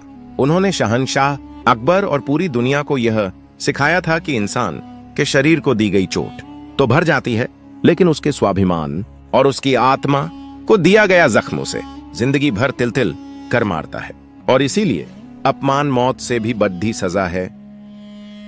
बीरबल की हाजिर जवाबी और वो सजा जो मौत से भी बदतर थी। आगरा के किले का दीवान आम उस दिन सितारों की महफिल बना हुआ था। दूर दराज के मुल्कों से आए मेहमान, फारस के शायर, कंधार के सौदागर और सल्तनत के हर बड़े ओहदेदार की मौजूदगी से दरबार की शान आसमान छू रही थी। शहशाहिंद जलालुद्दीन मोहम्मद अकबर अपने आलीशान तख्त ताउस पर विराजमान थे और उनके चेहरे की चमक बता रही थी कि वो आज बेहद खुश है। उनकी सल्तनत का परचम चारों दिशाओं में लहरा रहा था और आज का ये जश्न उसी कामयाबी के नाम था। माहौल में खुशियों का इत्र घुला हुआ था।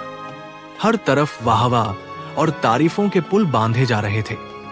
शहंशाह की शान में कसीदे पढ़े जा रहे थे और हर कोई उनकी दरियादिली और उनके इंसाफ की मिसालें दे रहा था। लेकिन उस खचाखच भरे दरबार में एक कोने में बैठे बीरबल के चेहरे पर वो खुशी नहीं थी। उनकी नजरें किसी बाज की तरह दरबार में बैठे हर शख्स का जायजा ले रही थी। वो जानते थे कि जब रोशनी बहुत तेज हो तो परछाइयां भी उतनी ही गहरी हो जाती है। उनकी नजरें उस शख्स पर जाकर टिक गई जो आज की महफिल का एक नया सितारा था, उस्ताद मिर्जा जर्रार। जर्रार ईरान से आया एक मशहूर मुसव्विर, चित्रकार और शायर था। उसकी कला की धूम ईरान से होते हुए आगरा तक पहुंची थी। उसके बारे में कहा जाता था कि वो कूची से तस्वीरें नहीं, रूह बना देता है और उसके लफ्जों में जादू है। अकबर कला के बड़े कदरदान थे, इसलिए उन्होंने जर्रार को बड़ी इज्जत के साथ अपने दरबार में जगह दी थी। जर्रार दिखने में बेहद आकर्षक और बातों का धनी था। उसने बहुत कम समय में दरबार के कई अमीरों को अपना मुरीद बना लिया था। वो जब बोलता तो लगता जैसे शहद टपक रहा हो, लेकिन बीरबल को उसकी आंखों में शहद की मिठास नहीं, बल्कि जहर की एक महीन परत दिखाई देती थी। बीरबल ने कई बार महसूस किया था कि जर्रार जब शहंशाह की तारीफ करता है तो उसके लफ्जों में तारीफ कम और एक छुपा हुआ तंज ज्यादा होता है। वो बड़ी चालाकी से ऐसे शब्द इस्तेमाल करता जिनके दो मतलब निकलते थे और सुनने वाले उसकी वाक्टुता पर वाहवा कर उठते, लेकिन बीरबल उसके असली इरादे को भांप जाते थे। उस दिन भी ऐसा ही हुआ। जश्न के बीच जर्रार अपनी जगह से उठा और अदब से झुककर बोला, आलम पनाह की इनायत का कोई सानी नहीं। आपने मुझ नाचीज को अपनी सल्तनत में पनाह दी। मैंने आपकी शान में एक तस्वीर बनाई है और मैं चाहता हूं कि आज इस मुबारक मौके पर उसे आपको नजराना पेश करूं। अकबर मुस्कुराए और इजाजत दे दी। दो खादिम एक बड़े से फ्रेम को मखमल के पर्दे से ढककर लाए। पूरा दरबार ये देखने के लिए उत्सुक था कि ईरान के सबसे बड़े कलाकार ने उनके शहंशाह की कैसी तस्वीर बनाई है। जब पर्दा हटा तो एक पल के लिए सब खामोश हो गए। तस्वीर वाकई हैरतंगेज थी। उसमें शहंशाह अकबर एक ताकतवर शेर पर सवार थे। उनके एक हाथ में नंगी तलवार थी और दूसरे में दुनिया का नक्शा। उनके चेहरे पर एक असीम तेज और रोब था। तस्वीर देखकर ऐसा लगता था जैसे शेर अभी दहाड़ पड़ेगा और शहंशाह दुनिया को फतह करने निकल पड़ेंगे। पूरा दरबार तारीफों से गूंज उठा। वाह, क्या बात है, सुभान अल्लाह, ऐसी तस्वीर तो आज तक नहीं बनी। उस्ताद जर्रार, आपके हाथों में तो जादू है। अकबर खुद भी तस्वीर देखकर बहुत खुश हुए। उन्होंने जर्रार की तरफ देखकर कहा, उस्ताद, तुम सच में एक महान कलाकार हो। तुमने हमारी ताकत को कैनवास पर जिंदा कर दिया है। मांगो, आज तुम जो मांगोगे हम तुम्हें अता करेंगे। जर्रार ने एक मक्कार मुस्कान के साथ सिर झुकाया और कहा, जहांपना, आपने मेरी कला को इज्जत दी, मेरे लिए यही सबसे बड़ा इनाम है। लेकिन अगर आप कुछ देना ही चाहते हैं तो बस इतनी इजाजत दीजिए कि मैं इस तस्वीर के बारे में 2 लफ्ज कह सकूं। जरूर, जरूर, अकबर ने कहा। जर्रार ने तस्वीर की तरफ इशारा करते हुए बोलना शुरू किया। दोस्तों, मैंने इस तस्वीर में शहंशाह को एक शेर पर सवार दिखाया है। जानते हैं क्यों? क्योंकि शेर जंगल का राजा होता है, वो ताकतवर होता है, बहादुर होता है, लेकिन वो अपनी अक्ल से काम नहीं लेता। उसे हांकने के लिए एक सवार की जरूरत पड़ती है। ये सुनते ही बीरबल के कान खड़े हो गए।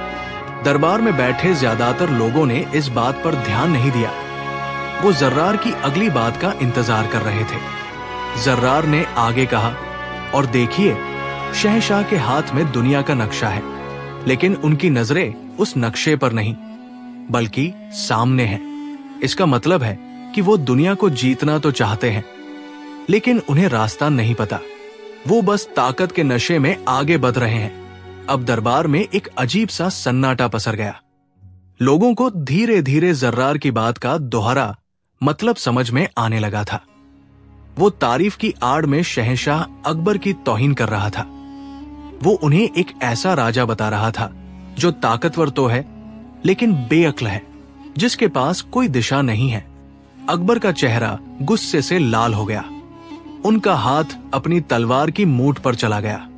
जिस शख्स को उन्होंने इतनी इज्जत दी, वो भरे दरबार में मेहमानों के सामने उन्हीं का अपमान कर रहा था, लेकिन वो कुछ कर नहीं सकते थे। जर्रार ने अपनी बात को इतने घुमा फिराकर कहा था कि अगर शहंशाह उसे सजा देते तो दुनिया यही कहती कि अकबर अपनी आलोचना बर्दाश्त नहीं कर सकते।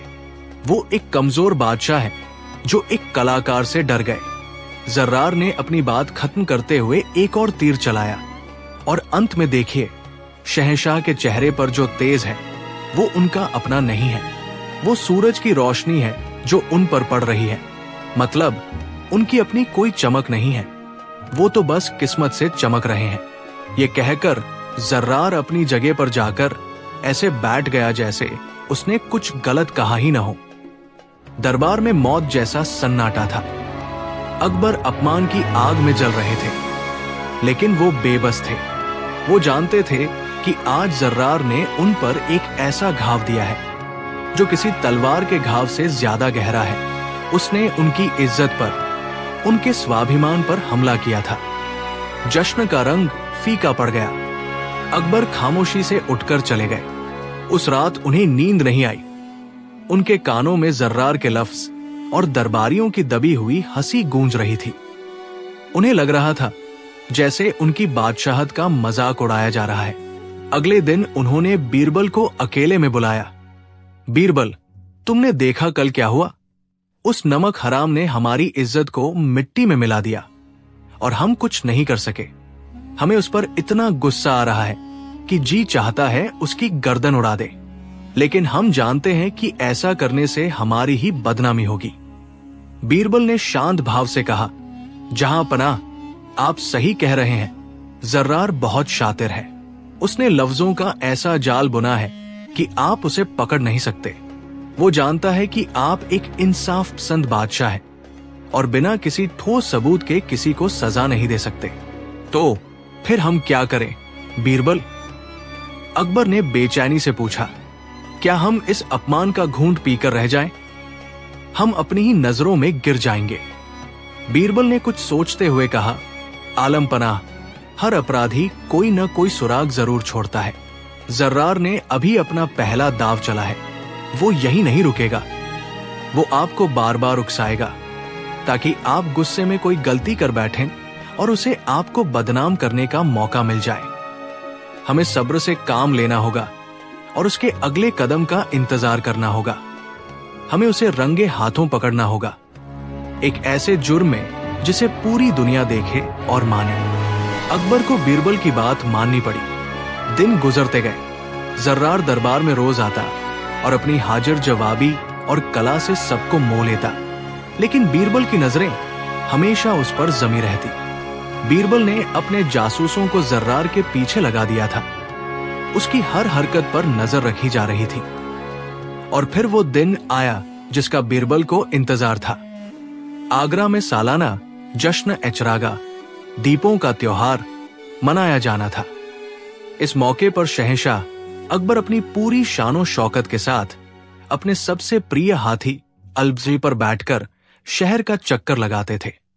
अल्ब सिर्फ एक जानवर नहीं था, वो मुगल सल्तनत की ताकत और शान का प्रतीक था। वो इतना विशाल और समझदार था कि उसकी मिसालें दी जाती थी। जश्न की शाम पूरा आगरा शहर दियों की रोशनी से दुल्हन की तरह सजा हुआ था। लोग अपने बादशाह की एक झलक पाने के लिए सड़कों पर खड़े थे। शहंशाह अकबर अपनी शाही पोशाक में तैयार होकर हाथी पर बैठने के लिए आए। अल्बज़ को भी सोने और कीमती पत्थरों से सजाया गया था।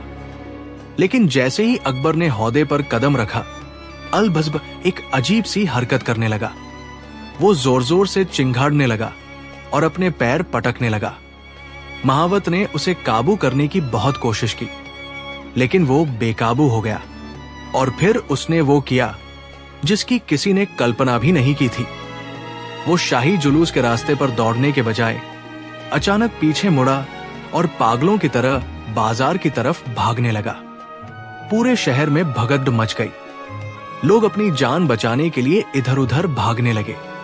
अल्बज़ दुकानों को तोड़ता, ठेलों को रौंदता हुआ शहर में कोहराम मचा रहा था। अकबर किसी तरह हौदे को कसकर पकड़े हुए थे, लेकिन उनकी हालत बहुत खराब थी। उनकी पगड़ी गिर गई थी, उनके कपड़ों पर धूल लग गई थी। सल्तनत की शान का प्रतीक उनका हाथी आज उनकी बेबसी का तमाशा पूरी दुनिया को दिखा रहा था। बड़ी मुश्किल से कुछ बहादुर सिपाहियों ने जाल फेंककर और घेरा बनाकर हाथी को रोका। जब अकबर हाथी से नीचे उतरे तो वो अपमान से जमीन में गड़े जा रहे थे। जिस प्रजा के सामने वो अपनी शान दिखाने निकले थे, आज उसी के सामने उनका तमाशा बन गया था। उन्हें फौरन शक हुआ कि ये कोई हादसा नहीं बल्कि एक साजिश है। उन्होंने तुरंत बीरबल को बुलाया और हुक्म दिया, बीरबल, हमें पता है ये किसका काम है। ये उसी जर्रार का कियाधरा है। जाओ और सबूत ढूंढ कर लाओ। आज हम उसे ऐसी सजा देंगे जिसे देखकर शैतान की रूह भी कांप जाए। बीरबल फौरन जांच में जुट गए। शाही हकीम ने हाथी की जांच करके बताया कि उसे कोई ऐसी जड़ी बूटी खिलाई गई है जिससे वो बौखला गया है। बीरबल के जासूसों ने पता लगाया कि जश्न से एक रात पहले जर्रार का एक नौकर हाथियों के अस्तबल के पास देखा गया था। बीरबल ने उस नौकर को गिरफ्तार करवाया। थोड़ी सख्ती बरतने पर उसने सब कुछ उगल दिया। उसने कबूल किया कि उसी ने अपने मालिक जर्रार के कहने पर हाथी के चारे में एक नशीली जड़ी बूटी मिलाई थी। अब सबूत अकाट्य था। जर्रार को दरबार में पेश किया गया। जंजीरों में जकड़ा हुआ जर्रार अभी भी अकड़ रहा था। उसे लगा था कि उसका जुर्म साबित नहीं हो पाएगा, लेकिन जब उसके नौकर ने उसके सामने ही अपना गुनाह कबूल किया तो उसके चेहरे का रंग उड़ गया। अब अकबर के सब्र का बांध टूट चुका था। वो अपने सिंहासन से उठे और गरज कर बोले, गद्दार, तुमने हमारी सल्तनत की इज्जत पर हाथ डाला है। तुमने हमारी प्रजा के सामने हमें जलील किया है। अब तुम्हें इसकी कीमत चुकानी होगी। पूरे दरबार में एक ही आवाज गूंज रही थी, मौत, मौत, मौत। एक सरदार ने चिल्लाकर कहा, आलम पनाह, इसे उसी हाथी के पैरों तले कुचलवा दिया जाए जिसे इसने पागल किया था। दूसरे ने कहा, नहीं, इसे शहर के बीचों बीच फांसी पर लटका दिया जाए ताकि हर कोई इसका अंजाम देखे। काजी ने अपना फैसला सुनाया, जहां पनाह, इस शख्स ने शहंशाह और सल्तनत दोनों की तौहीन की है। यह सबसे बड़ा गुनाह है और इसकी सजा सिर्फ और सिर्फ मौत है। अकबर ने अपनी तलवार निकाल ली। हां, इसकी सजा मौत ही है, एक दर्दनाक मौत। दरबार का हर शख्स इस फैसले से सहमत था। सिवाय एक के बीरबल। बीरबल अपनी जगह से उठे और बड़े अदब से बोले, जहांपनाह, गुस्ताखी माफ हो, लेकिन मेरी राय में मौत इस मुजरिम के लिए एक इनाम होगी। ये सुनते ही दरबार में जैसे बिजली दौड़ गई। अकबर ने हैरानी और गुस्से से बीरबल की तरफ देखा। बीरबल, आज तुम्हारा दिमाग खराब हो गया है क्या? जिसने इतना बड़ा गुनाह किया उसके लिए तुम मौत को इनाम बता रहे हो? क्या तुम कहना चाहते हो कि इसे माफ कर दिया जाए? नहीं जहांपनाह, बीरबल ने सिर झुकाकर कहा, मैं इसे माश करने की बात नहीं कर रहा, मैं इसे मौत से भी बड़ी सजा देने की बात कर रहा हूं। मौत तो एक पल में सारे दर्द, सारी तकलीफ, सारे अपमान से छुटकारा दे देती है। मरकर तो ये हीरो बन जाएगा। कुछ लोग कहेंगे कि एक कलाकार को उसकी कला की सजा दी गई, लेकिन एक सजा ऐसी भी है जो इंसान को मारती नहीं, बस जिंदा रखती है, हर पल, हर सांस के साथ मरने के लिए। वो सजा है अपमान। अकबर उलझन में पड़ गए। हम तुम्हारी बात समझे नहीं। बीरबल, तुम ये कैसे साबित करोगे कि अपमान मौत से भी बड़ी सजा है? बीरबल ने कहा, आलम पनाह, अगर आप हुक्म दें तो मैं इसी दरबार में इसी वक्त ये साबित कर सकता हूं, लेकिन इसके लिए मुझे आपके सबसे बहादुर, सबसे वफादार और अपनी इज्जत पर जान देने वाले सिपह सालार राजा मानसिंह जी की मदद चाहिए होगी। सबकी नजरें राजा मानसिंह पर जा टिकी, जो अपनी जगह पर फौलाद की तरह बैठे थे। वो भी हैरान थे कि इस मसले में उनकी क्या भूमिका हो सकती है। अकबर ने कुछ पल सोचा और फिर कहा, ठीक है बीरबल, हम तुम्हें आखिरी मौका देते हैं, साबित करो अपनी बात, लेकिन अगर तुम गलत साबित हुए तो याद रखना, शहंशाह का गुस्सा बहुत बुरा होता है। बीरबल मानसिंह के पास पहुंचे और कहा, राजा साहब, ये शहंशाह का हुक्म है, आपको वो सब करना होगा जो मैं कहूंगा, बिना कोई सवाल किए। मानसिंह ने अपनी गर्दन हां में हिला दी। वो शहंशाह के हुक्म के लिए अपनी जान भी दे सकते थे। बीरबल ने एक सिपाही को इशारा किया। वो एक मैली कुचैली गठरी लेकर आया। बीरबल ने उसे खोला, जिसमें से एक भिखारी के फटे, बदबूदार कपड़े और एक टूटा हुआ मिट्टी का कटोरा निकला। बीरबल ने वो कपड़े मानसिंह को देते हुए कहा, राजा साहब, शहंशाह का हुक्म है कि आप अपनी ये शाही पोशाक और ये जिरब अख्तर उतार कर ये कपड़े पहने। ये सुनते ही मानसिंह के चेहरे पर खून उतर आया। उन्होंने अपनी गरजती हुई आवाज में कहा, बीरबल जी, आप अपनी हद में रहिए। मैं आम्बेर का महाराजा, मुगल सल्तनत का सिपह सालार, ये चीथड़े पहनूंगा? ये मेरा अपमान है। बीरबल ने शांत भाव से दोहराया, ये शहंशाह का हुक्म है। फिर हम क्या करें बीरबल? अकबर ने बेचैनी से पूछा, क्या हम इस अपमान का घूंट पीकर रह जाएं? हम अपनी ही नजरों में गिर जाएंगे। बीरबल ने कुछ सोचते हुए कहा, आलम पनाह, हर अपराधी कोई न कोई सुराग जरूर छोड़ता है। जर्रार ने अभी अपना पहला दाव चला है, वो यही नहीं रुकेगा। वो आपको बार बार उकसाएगा ताकि आप गुस्से में कोई गलती कर बैठें और उसे आपको बदनाम करने का मौका मिल जाए। हमें सब्र से काम लेना होगा और उसके अगले कदम का इंतजार करना होगा। हमें उसे रंगे हाथों पकड़ना होगा, एक ऐसे जुर्म में जिसे पूरी दुनिया देखे और माने। अकबर को बीरबल की बात माननी पड़ी। दिन गुजरते गए। जर्रार दरबार में रोज आता और अपनी हाजिर जवाबी और कला से सबको मोह लेता, लेकिन बीरबल की नजरें हमेशा उस पर जमी रहती। बीरबल ने अपने जासूसों को जर्रार के पीछे लगा दिया था। उसकी हर हरकत पर नजर रखी जा रही थी। और फिर वो दिन आया जिसका बीरबल को इंतजार था। आगरा में सालाना जश्न एचरागा, दीपों का त्योहार मनाया जाना था। इस मौके पर शहंशाह अकबर अपनी पूरी शानो शौकत के साथ अपने सबसे प्रिय हाथी अल्बजी पर बैठकर शहर का चक्कर लगाते थे। अल्ब सिर्फ एक जानवर नहीं था, वो मुगल सल्तनत की ताकत और शान का प्रतीक था। वो इतना विशाल और समझदार था कि उसकी मिसालें दी जाती थी। जश्न की शाम पूरा आगरा शहर दियों की रोशनी से दुल्हन की तरह सजा हुआ था। लोग अपने बादशाह की एक झलक पाने के लिए सड़कों पर खड़े थे। शहंशाह अकबर अपनी शाही पोशाक में तैयार होकर हाथी पर बैठने के लिए आए। अलबज्ब को भी सोने और कीमती पत्थरों से सजाया गया था। लेकिन जैसे ही अकबर ने हौदे पर कदम रखा, अलबज्ब एक अजीब सी हरकत करने लगा। वो जोर जोर से चिंघाड़ने लगा और अपने पैर पटकने लगा। महावत ने उसे काबू करने की बहुत कोशिश की, लेकिन वो बेकाबू हो गया। और फिर उसने वो किया जिसकी किसी ने कल्पना भी नहीं की थी। वो शाही जुलूस के रास्ते पर दौड़ने के बजाय अचानक पीछे मुड़ा और पागलों की तरह बाजार की तरफ भागने लगा। पूरे शहर में भगदड़ मच गई। लोग अपनी जान बचाने के लिए इधर उधर भागने लगे। अलबज्ब दुकानों को तोड़ता, ठेलों को रौंदता हुआ शहर में कोहराम मचा रहा था। अकबर किसी तरह हौदे को कसकर पकड़े हुए थे, लेकिन उनकी हालत बहुत खराब थी। उनकी पगड़ी गिर गई थी, उनके कपड़ों पर धूल लग गई थी। सल्तनत की शान का प्रतीक, उनका हाथी, आज उनकी बेबसी का तमाशा पूरी दुनिया को दिखा रहा था। बड़ी मुश्किल से कुछ बहादुर सिपाहियों ने जाल फेंककर और घेरा बनाकर हाथी को रोका। जब अकबर हाथी से नीचे उतरे तो वो अपमान से जमीन में गड़े जा रहे थे।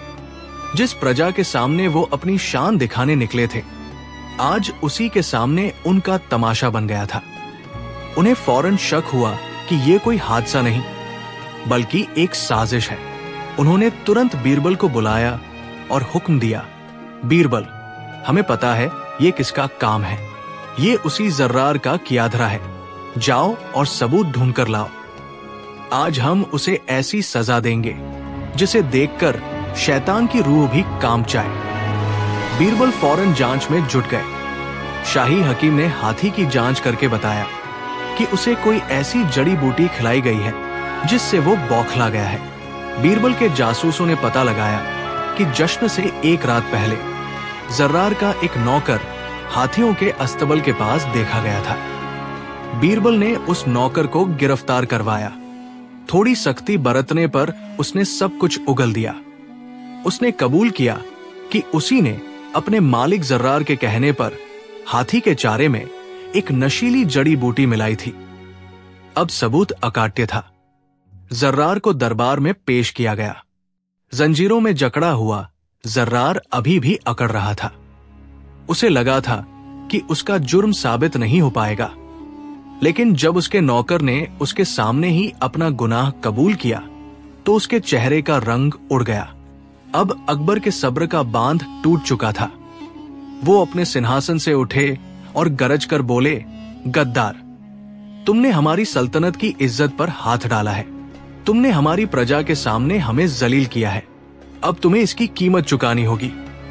पूरे दरबार में एक ही आवाज गूंज रही थी, मौत, मौत, मौत। एक सरदार ने चिल्लाकर कहा, आलम पनाह, इसे उसी हाथी के पैरों तले कुचलवा दिया जाए जिसे इसने पागल किया था। दूसरे ने कहा, नहीं, इसे शहर के बीचों बीच फांसी पर लटका दिया जाए ताकि हर कोई इसका अंजाम देखे।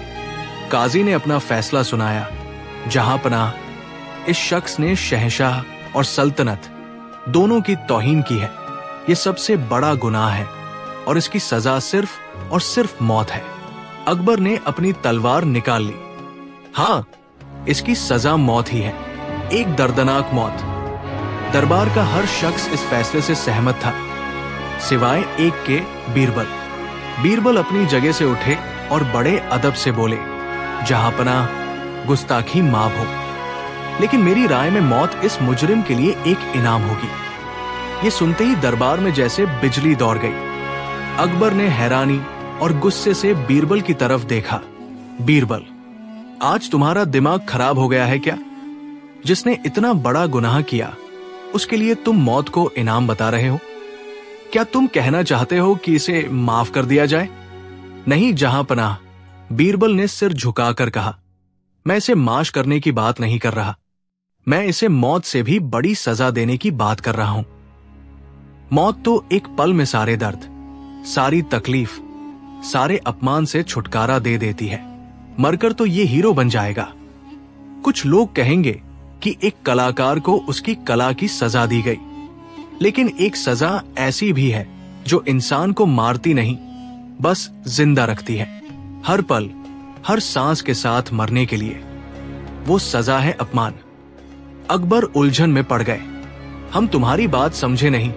बीरबल, तुम ये कैसे साबित करोगे कि अपमान मौत से भी बड़ी सजा है? बीरबल ने कहा, आलम पनाह, अगर आप हुक्म दें तो मैं इसी दरबार में इसी वक्त ये साबित कर सकता हूं, लेकिन इसके लिए मुझे आपके सबसे बहादुर, सबसे वफादार और अपनी इज्जत पर जान देने वाले सिपह सालार राजा मानसिंह जी की मदद चाहिए होगी। सबकी नजरें राजा मानसिंह पर जा टिकी, जो अपनी जगह पर फौलाद की तरह बैठे थे। वो भी हैरान थे कि इस मसले में उनकी क्या भूमिका हो सकती है।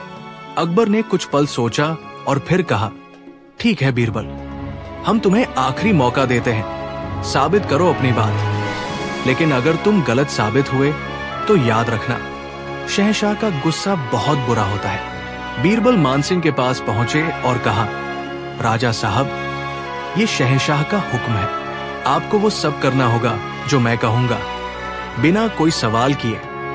मानसिंह ने अपनी गर्दन हाँ में हिला दी। वो शहंशाह के हुक्म के लिए अपनी जान भी दे सकते थे। बीरबल ने एक सिपाही को इशारा किया। वो एक मैली कुचैली गठरी लेकर आया। बीरबल ने उसे खोला, जिसमें से एक भिखारी के फटे, बदबूदार कपड़े और एक टूटा हुआ मिट्टी का कटोरा निकला। बीरबल ने वो कपड़े मानसिंह को देते हुए कहा, राजा साहब, शहंशाह का हुक्म है कि आप अपनी ये शाही पोशाक और ये जिरब अख्तर उतार कर ये कपड़े पहने। ये सुनते ही मानसिंह के चेहरे पर खून उतर आया। उन्होंने अपनी गरजती हुई आवाज में कहा, बीरबल जी, आप अपनी हद में रहिए। मैं आम्बेर का महाराजा, मुगल सल्तनत का सिपह सालार, ये चीथड़े पहनूंगा? ये मेरा अपमान है। बीरबल ने शांत भाव से दोहराया, ये शहंशाह का हुक्म है। मानसिंह ने बेबसी से अकबर की तरफ देखा, लेकिन अकबर ने अपनी नजरें फेर ली। अपमान और गुस्से का घूंट पीकर कांपते हाथों से मानसिंह ने अपनी शाही पोशाक उतारी। वो पोशाक जो उनकी शान थी, उनकी पहचान थी। उन्होंने वो बदबूदार फटे कपड़े पहन लिए। दरबार में मौजूद हर शख्स की सांसें रुकी हुई थी। वो योद्धा जिसके नाम से दुश्मन कांपते थे, आज एक भिखारी के वेश में खड़ा था। लेकिन बीरबल यही नहीं रुके। उन्होंने वो टूटा हुआ कटोरा मानसिंह के हाथ में थमा दिया और कहा, अब शहंशाह का अगला हुक्म सुनिए। आपको इसी वेश में, हाथ में ये कटोरा लेकर इस दरबार में मौजूद हर अमीर और दरबारी के सामने जाना है और उनसे भीख मांगनी है। ये सुनना था कि जैसे मानसिंह पर पहाड़ टूट पड़ा हो, उनकी आंखों से आग बरसने लगी। वो जोर से चीखे, नहीं, कभी नहीं। इससे अच्छा है कि आप मेरा सिर इसी वक्त कलम कर दें। मैं ये अपमान सहने से पहले मर जाना पसंद करूंगा। और ये कहते हुए उन्होंने अपनी म्यान से अपनी तलवार निकाल ली और अपनी ही गर्दन पर रख ली। जहांपनाह, मुझे मरने की इजाजत दीजिए। मैं एक राजपूत हूं। मैं अपमान के साथ नहीं जी सकता। मौत, मुझे मौत दे दीजिए। वो वीर योद्धा जो सैकड़ों जंगें लड़ा था, आज अपमान के एक ख्याल से ही टूटकर बिखर गया था। उसकी आंखों से आंसू बह रहे थे। दरबार में सन्नाटा इतना गहरा था कि लोगों को अपनी सांसों का शोर भी सुनाई दे रहा था। अकबर अपनी गद्दी से नीचे उतर आए। उन्होंने आगे बढ़कर मानसिंह के हाथ से तलवार ले ली और उन्हें गले से लगा लिया। उनकी खुद की आंखें नम थी। अब बीरबल ने जंजीरों में जकड़े जर्रार की तरफ इशारा किया और अपनी बुलंद आवाज में कहा, देखिए जहांपनाह, देखिए सब लोग, ये है राजा मानसिंह, आपकी सल्तनत के सबसे बहादुर इंसान। इन्होंने मौत को कई बार अपनी आंखों में आंखें डालकर देखा है, लेकिन अपमान का एक पल भी बर्दाश्त नहीं कर पाए। इन्होंने अपमान भरी जिंदगी के बदले मौत को चुना। यही है मेरी बात का सबूत। आलम पनाह, मौत जिस्म को मारती है, लेकिन अपमान इंसान की रूह को, उसके गुरूर को, उसकी पहचान को मार देता है और जिंदा लाश बनकर जीने से बड़ा कोई नर्क नहीं है। मौत एक सजा नहीं, अपमान से छुटकारा है। अकबर ने बीरबल की तरफ देखा। आज बीरबल ने सिर्फ अपनी हाजिर जवाबी नहीं, बल्कि अपनी असाधारण समझ का परिचय दिया था। उन्होंने न्याय को एक नया मतलब दे दिया था। अब अकबर वापस अपने सिंहासन पर बैठे। उनकी आंखों में गुस्सा नहीं, बल्कि एक ठंडी फौलादी चमक थी। उन्होंने जर्रार की तरफ देखा, जो अब मौत के डर से नहीं, बल्कि आने वाले कल के खौफ से कांप रहा था। शहंशाह ने अपना ऐतिहासिक फैसला सुनाया। मिर्जा जर्रार को मौत नहीं दी जाएगी। उनकी आवाज पूरे दरबार में गूंजी। मौत इसके लिए बहुत आसान होगी। इसने हमारी इज्जत से खेला है, अब इसकी सजा भी वही होगी। हुक्म दिया जाता है कि इसकी उस्ताद की पदवी छीन ली जाए, इसकी सारी दौलत जब्त कर ली जाए, इसे आगरा के सबसे आलीशान महल में रखा जाएगा, इसे बेहतरीन खाना दिया जाएगा, लेकिन ये उस महल में अकेला रहेगा। इसे दुनिया के सबसे कीमती कैनवास, रंग और कूचियां दी जाएंगी, और इसे हुक्म दिया जाता है कि ये जिंदगी भर सिर्फ एक ही तस्वीर बनाएगा, उस दिन की तस्वीर जब हाथी पागल हुआ था और शहंशाह का अपमान हुआ था। ये दिन रात अपनी साजिश और हमारी बेबसी की तस्वीर बनाएगा। हर जुम्मे को इसे शहर के मुख्य चौराहे पर लाया जाएगा और इसे अपनी बनाई हुई उन्हीं तस्वीरों की नुमाइश लगानी होगी। लोग आएंगे, इसकी कला को देखेंगे और इस पर थूकेंगे नहीं, पत्थर नहीं मारेंगे, बस हंसेंगे। वो इसकी कला का और इसकी नाकामी का मजाक उड़ाएंगे। ये जिंदा रहेगा, लेकिन इसकी पहचान एक गद्दार कलाकार के रूप में होगी। ये हर रोज अपनी कला के हाथों अपनी रूह का तत्ल होते हुए देखेगा। ये मौत की भीख मांगेगा, लेकिन इसे मौत भी नसीब नहीं होगी। ये सजा सुनकर जर्रार वही जमीन पर गिरकर गिड़गिड़ाने लगा। नहीं जहांपना, मुझे मार दीजिए, मुझे जहर दे दीजिए, मुझे हाथी के पैरों तले कुचलवा दीजिए, लेकिन ये सजा मत दीजिए, मैं मर जाऊंगा। अकबर ने अपनी नजरें फेर ली और कहा, हम यही तो चाहते हैं, तुम हर रोज मरो। उस दिन आगरा के दरबार ने न्याय का एक नया चेहरा देखा। बीरबल ने अपनी हाजिर जवाबी और गहरी समझ से यह साबित कर दिया था कि सबसे बड़ी अदालत इंसान के मन में होती है, और सबसे बड़ी सजा वो है जो जिस्म को नहीं, रूह को दी जाए। क्योंकि एक जख्मी जिस्म तो जी सकता है, पर एक जख्मी रूह सिर्फ तड़पती है, और ये तड़प मौत से भी ज्यादा भयानक होती है। मानसिंह ने बेबसी से अकबर की तरफ देखा, लेकिन अकबर ने अपनी नजरें फेर ली। अपमान और गुस्से का घूंट पीकर कांपते हाथों से मानसिंह ने अपनी शाही पोशाक उतारी। वो पोशाक जो उनकी शान थी, उनकी पहचान थी। उन्होंने वो बदबूदार फटे कपड़े पहन लिए। दरबार में मौजूद हर शख्स की सांसें रुकी हुई थी। वो योद्धा जिसके नाम से दुश्मन कांपते थे, आज एक भिखारी के वेश में खड़ा था। लेकिन बीरबल यही नहीं रुके। उन्होंने वो टूटा हुआ कटोरा मानसिंह के हाथ में थमा दिया और कहा, अब शहंशाह का अगला हुक्म सुनिए। आपको इसी वेश में हाथ में ये कटोरा लेकर इस दरबार में मौजूद हर अमीर और दरबारी के सामने जाना है और उनसे भीख मांगनी है। ये सुनना था कि जैसे मानसिंह पर पहाड़ टूट पड़ा हो, उनकी आंखों से आग बरसने लगी।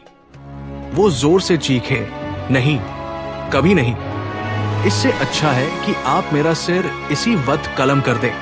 मैं ये अपमान सहने से पहले मर जाना पसंद करूंगा। और ये कहते हुए उन्होंने अपनी म्यान से अपनी तलवार निकाल ली और अपनी ही गर्दन पर रख ली। जहांपनाह, मुझे मरने की इजाजत दीजिए। मैं एक राजपूत हूं। मैं अपमान के साथ नहीं जी सकता। मौत, मुझे मौत दे दीजिए। वो वीर योद्धा जो सैकड़ों जंगें लड़ा था, आज अपमान के एक ख्याल से ही टूटकर बिखर गया था।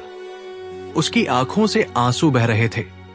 दरबार में सन्नाटा इतना गहरा था कि लोगों को अपनी सांसों का शोर भी सुनाई दे रहा था। अकबर अपनी गद्दी से नीचे उतर आए। उन्होंने आगे बढ़कर मानसिंह के हाथ से तलवार ले ली और उन्हें गले से लगा लिया। उनकी खुद की आंखें नम थी।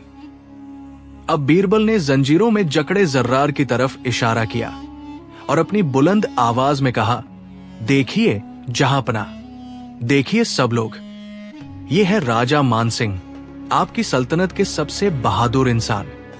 इन्होंने मौत को कई बार अपनी आंखों में आंखें डालकर देखा है, लेकिन अपमान का एक पल भी बर्दाश्त नहीं कर पाए। इन्होंने अपमान भरी जिंदगी के बदले मौत को चुना। यही है मेरी बात का सबूत। आलमपना, मौत जिस्म को मारती है, लेकिन अपमान इंसान की रूह को, उसके गुरूर को, उसकी पहचान को मार देता है। और जिंदा लाश बनकर जीने से बड़ा कोई नर्क नहीं है। मौत एक सजा नहीं, अपमान से छुटकारा है। अकबर ने बीरबल की तरफ देखा।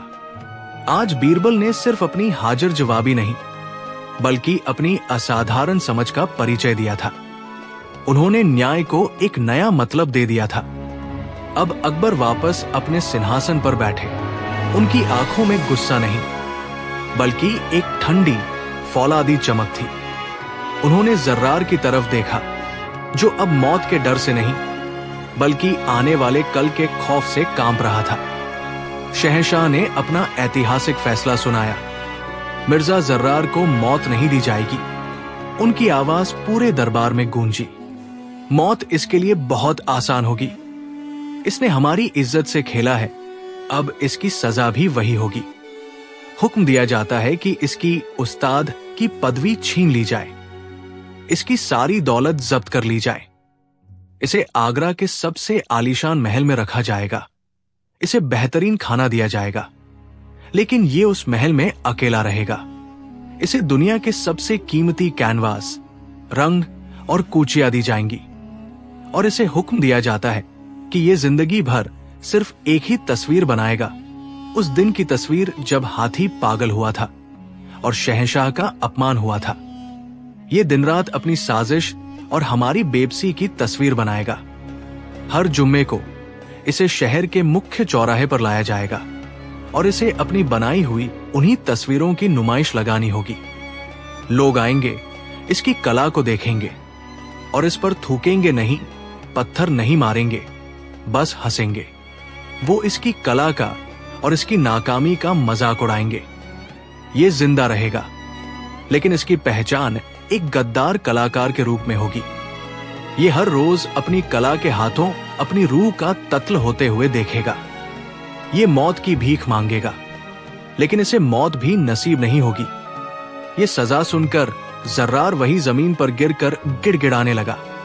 नहीं जहांपना, मुझे मार दीजिए, मुझे जहर दे दीजिए, मुझे हाथी के पैरों तले कुचलवा दीजिए, लेकिन ये सजा मत दीजिए, मैं मर जाऊंगा। अकबर ने अपनी नजरें फेर ली और कहा, हम यही तो चाहते हैं, तुम हर रोज मरो। उस दिन आगरा के दरबार ने न्याय का एक नया चेहरा देखा। बीरबल ने अपनी हाजिर जवाबी और गहरी समझ से यह साबित कर दिया था कि सबसे बड़ी अदालत इंसान के मन में होती है और सबसे बड़ी सजा वो है जो जिस्म को नहीं, रूह को दी जाए। क्योंकि एक जख्मी जिस्म तो जी सकता है, पर एक जख्मी रूह सिर्फ तड़पती है, और ये तड़प मौत से भी ज्यादा भयानक होती है।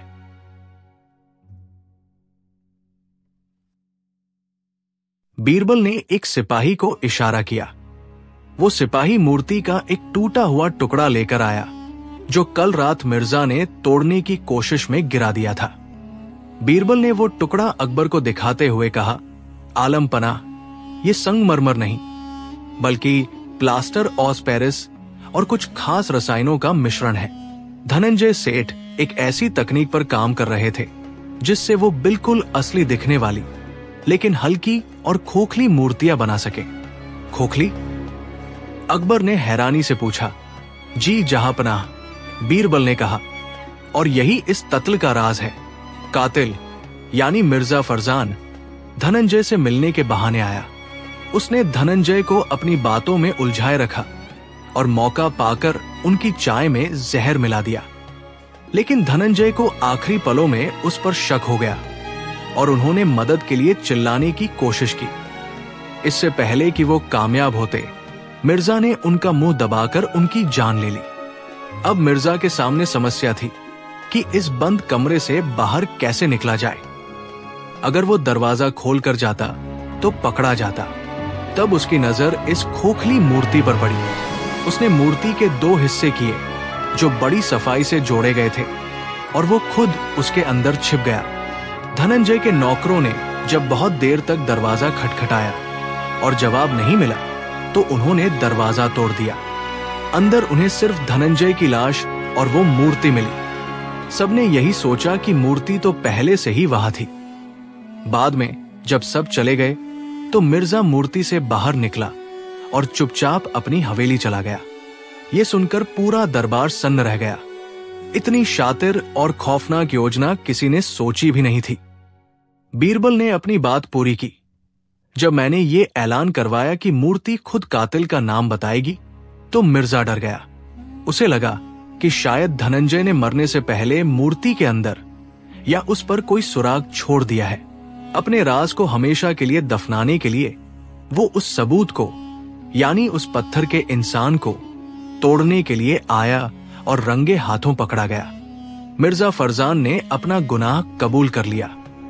उसने ये भी कबूल किया कि वो धनंजय की शोहरत और उसकी नई तकनीक से जलता था और उसे हासिल करना चाहता था। अब अकबर का गुस्सा 7वें आसमान पर था। वो अपनी गद्दी से उठे और उनकी आवाज पूरे दरबार में गूंजने लगी। इस शैतान ने न सिर्फ एक बेगुनाह कलाकार की जान ली है, बल्कि दोस्ती और भरोसे का भी कत्ल किया है। इसने सल्तनत के इंसाफ को हफ्तों तक गुमराह किया। इसकी सजा ऐसी होनी चाहिए जो इतिहास में पहले कभी न दी गई हो। दरबार में मौजूद हर अमीर और दरबारी एक सुर में चिल्लाने लगा, मौत, इसे तड़पा तड़पा कर मारा जाए। एक सरदार ने कहा, आलम पनाह, इसे जिंदा दीवार में चिनवा दिया जाए। दूसरे ने कहा, नहीं, इसकी खाल खिंचवा दी जाए। काजी ने भी अपना फैसला दिया, जहां पनाह, इस शख्स ने जो गुनाह किया है उसकी सजा सिर्फ और सिर्फ मौत है, वो भी एक दर्दनाक मौत। अकबर भी यही चाहते थे। उन्होंने जल्लाद को बुलाने का हुक्म दे ही दिया था कि बीरबल एक बार फिर अपनी जगह से उठे। जहां पनाह, एक पल रुकिए। बीरबल ने बड़ी शांति से कहा, गुस्ताखी माफ हो, लेकिन मेरी नजर में मौत इस मुजरिम के लिए एक बहुत आसान और राहत भरी सजा होगी। ये सुनते ही अकबर समेत पूरा दरबार चौंक गया। अकबर ने गुस्से से कहा, बीरबल, आज तुम्हें क्या हो गया है? इस ऐवान के लिए भी तुम मौत को आसान बता रहे हो? क्या तुम नहीं चाहते कि इसे इसके गुनाहों की सजा मिले? क्या मौत से भी बड़ी कोई सजा हो सकती है? बीरबल ने अदब से सिर झुकाया। जी जहां पनाह, यकीनन है। मौत तो जिस्म को एक पल में खत्म कर देती है और इंसान को दुनिया के हर दर्द, हर गम और हर शर्मिंदगी से आजाद कर देती है। लेकिन एक सजा ऐसी है जो इंसान को मारती नहीं, बस उसे तिल तिल कर हर पल, हर सांस के साथ मरने के लिए छोड़ देती है। वो सजा है अपमान। हम तुम्हारी ये पहेली नहीं समझे, बीरबल, अकबर ने कहा। तुम हर बार यही बात दोहराते हो। आज इसे साबित करके दिखाओ। इसी दरबार में बीरबल ने कहा, जरूर जहांपनाह, लेकिन इसके लिए मुझे एक बार फिर आपके सबसे वफादार और स्वाभिमानी सिपह सालार राजा मानसिंह जी की मदद की जरूरत होगी। सबकी नजरें राजा मानसिंह पर जा टिकी। मानसिंह को समझते देर न लगी कि बीरबल क्या करने वाले हैं। वो अपनी जगह पर फौलाद की तरह तनकर बैठ गए। अकबर ने इजाजत दे दी। बीरबल ने सिपाहियों को हुक्म दिया कि वो मानसिंह को दरबार के बीचों बीच लेकर आए।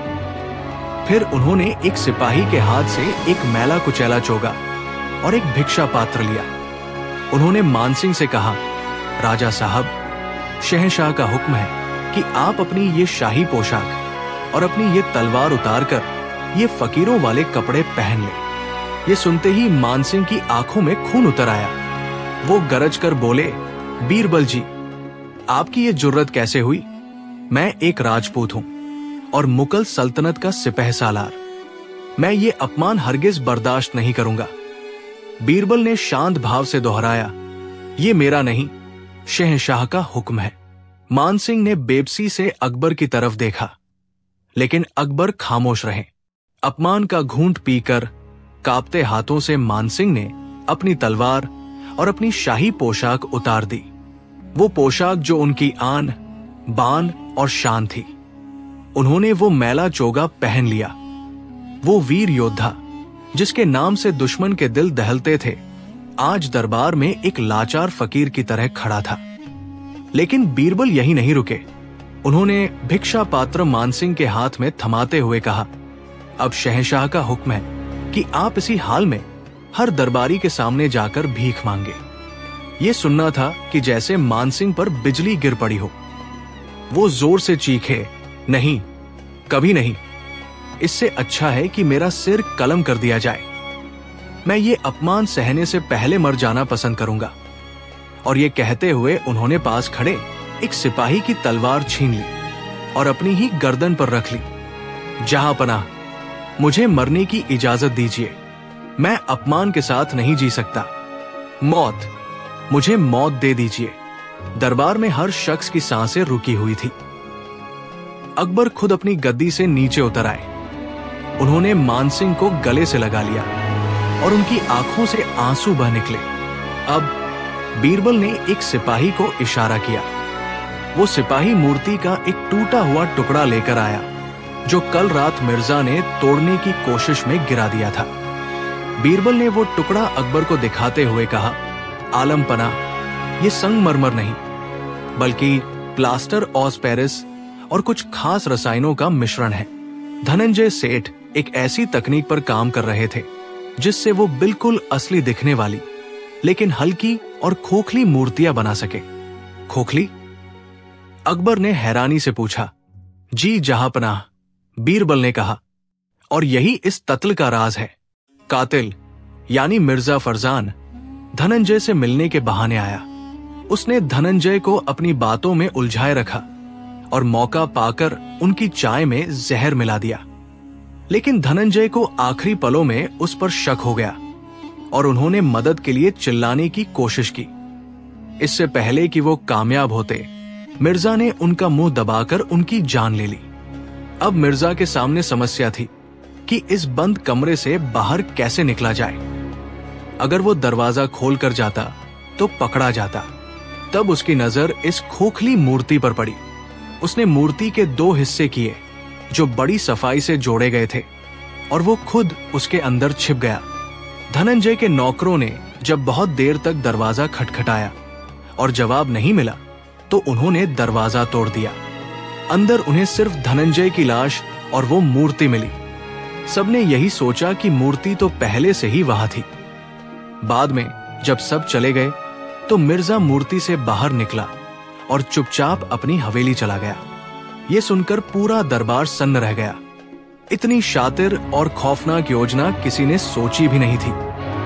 बीरबल ने अपनी बात पूरी की। जब मैंने ये ऐलान करवाया कि मूर्ति खुद कातिल का नाम बताएगी तो मिर्जा डर गया। उसे लगा कि शायद धनंजय ने मरने से पहले मूर्ति के अंदर या उस पर कोई सुराग छोड़ दिया है। अपने राज को हमेशा के लिए दफनाने के लिए वो उस सबूत को यानी उस पत्थर के इंसान को तोड़ने के लिए आया और रंगे हाथों पकड़ा गया। मिर्जा फरजान ने अपना गुनाह कबूल कर लिया। उसने ये भी कबूल किया कि वो धनंजय की शोहरत और उसकी नई तकनीक से जलता था और उसे हासिल करना चाहता था। अब अकबर का गुस्सा 7वें आसमान पर था। वो अपनी गद्दी से उठे और उनकी आवाज पूरे दरबार में गूंजने लगी। इस शैतान ने न सिर्फ एक बेगुनाह कलाकार की जान ली है बल्कि दोस्ती और भरोसे का भी कत्ल किया है। इसने सल्तनत के इंसाफ को हफ्तों तक गुमराह किया। इसकी सजा ऐसी होनी चाहिए जो इतिहास में पहले कभी न दी गई हो। दरबार में मौजूद हर अमीर और दरबारी एक सुर में चिल्लाने लगा, मौत, इसे तड़पा तड़पा कर मारा जाए। एक सरदार ने कहा, आलम पनाह, इसे जिंदा दीवार में चिनवा दिया जाए। दूसरे ने कहा, नहीं, इसकी खाल खिंचवा दी जाए। काजी ने भी अपना फैसला दिया, जहां पनाह, इस शख्स ने जो गुनाह किया है उसकी सजा सिर्फ और सिर्फ मौत है, वो भी एक दर्दनाक मौत। अकबर भी यही चाहते थे। उन्होंने जल्लाद को बुलाने का हुक्म दे ही दिया था कि बीरबल एक बार फिर अपनी जगह से उठे। जहां पनाह, एक पल रुकिए, बीरबल ने बड़ी शांति से कहा। गुस्ताखी माफ हो, लेकिन मेरी नजर में मौत इस मुजरिम के लिए एक बहुत आसान और राहत भरी सजा होगी। यह सुनते ही अकबर समेत पूरा दरबार चौंक गया।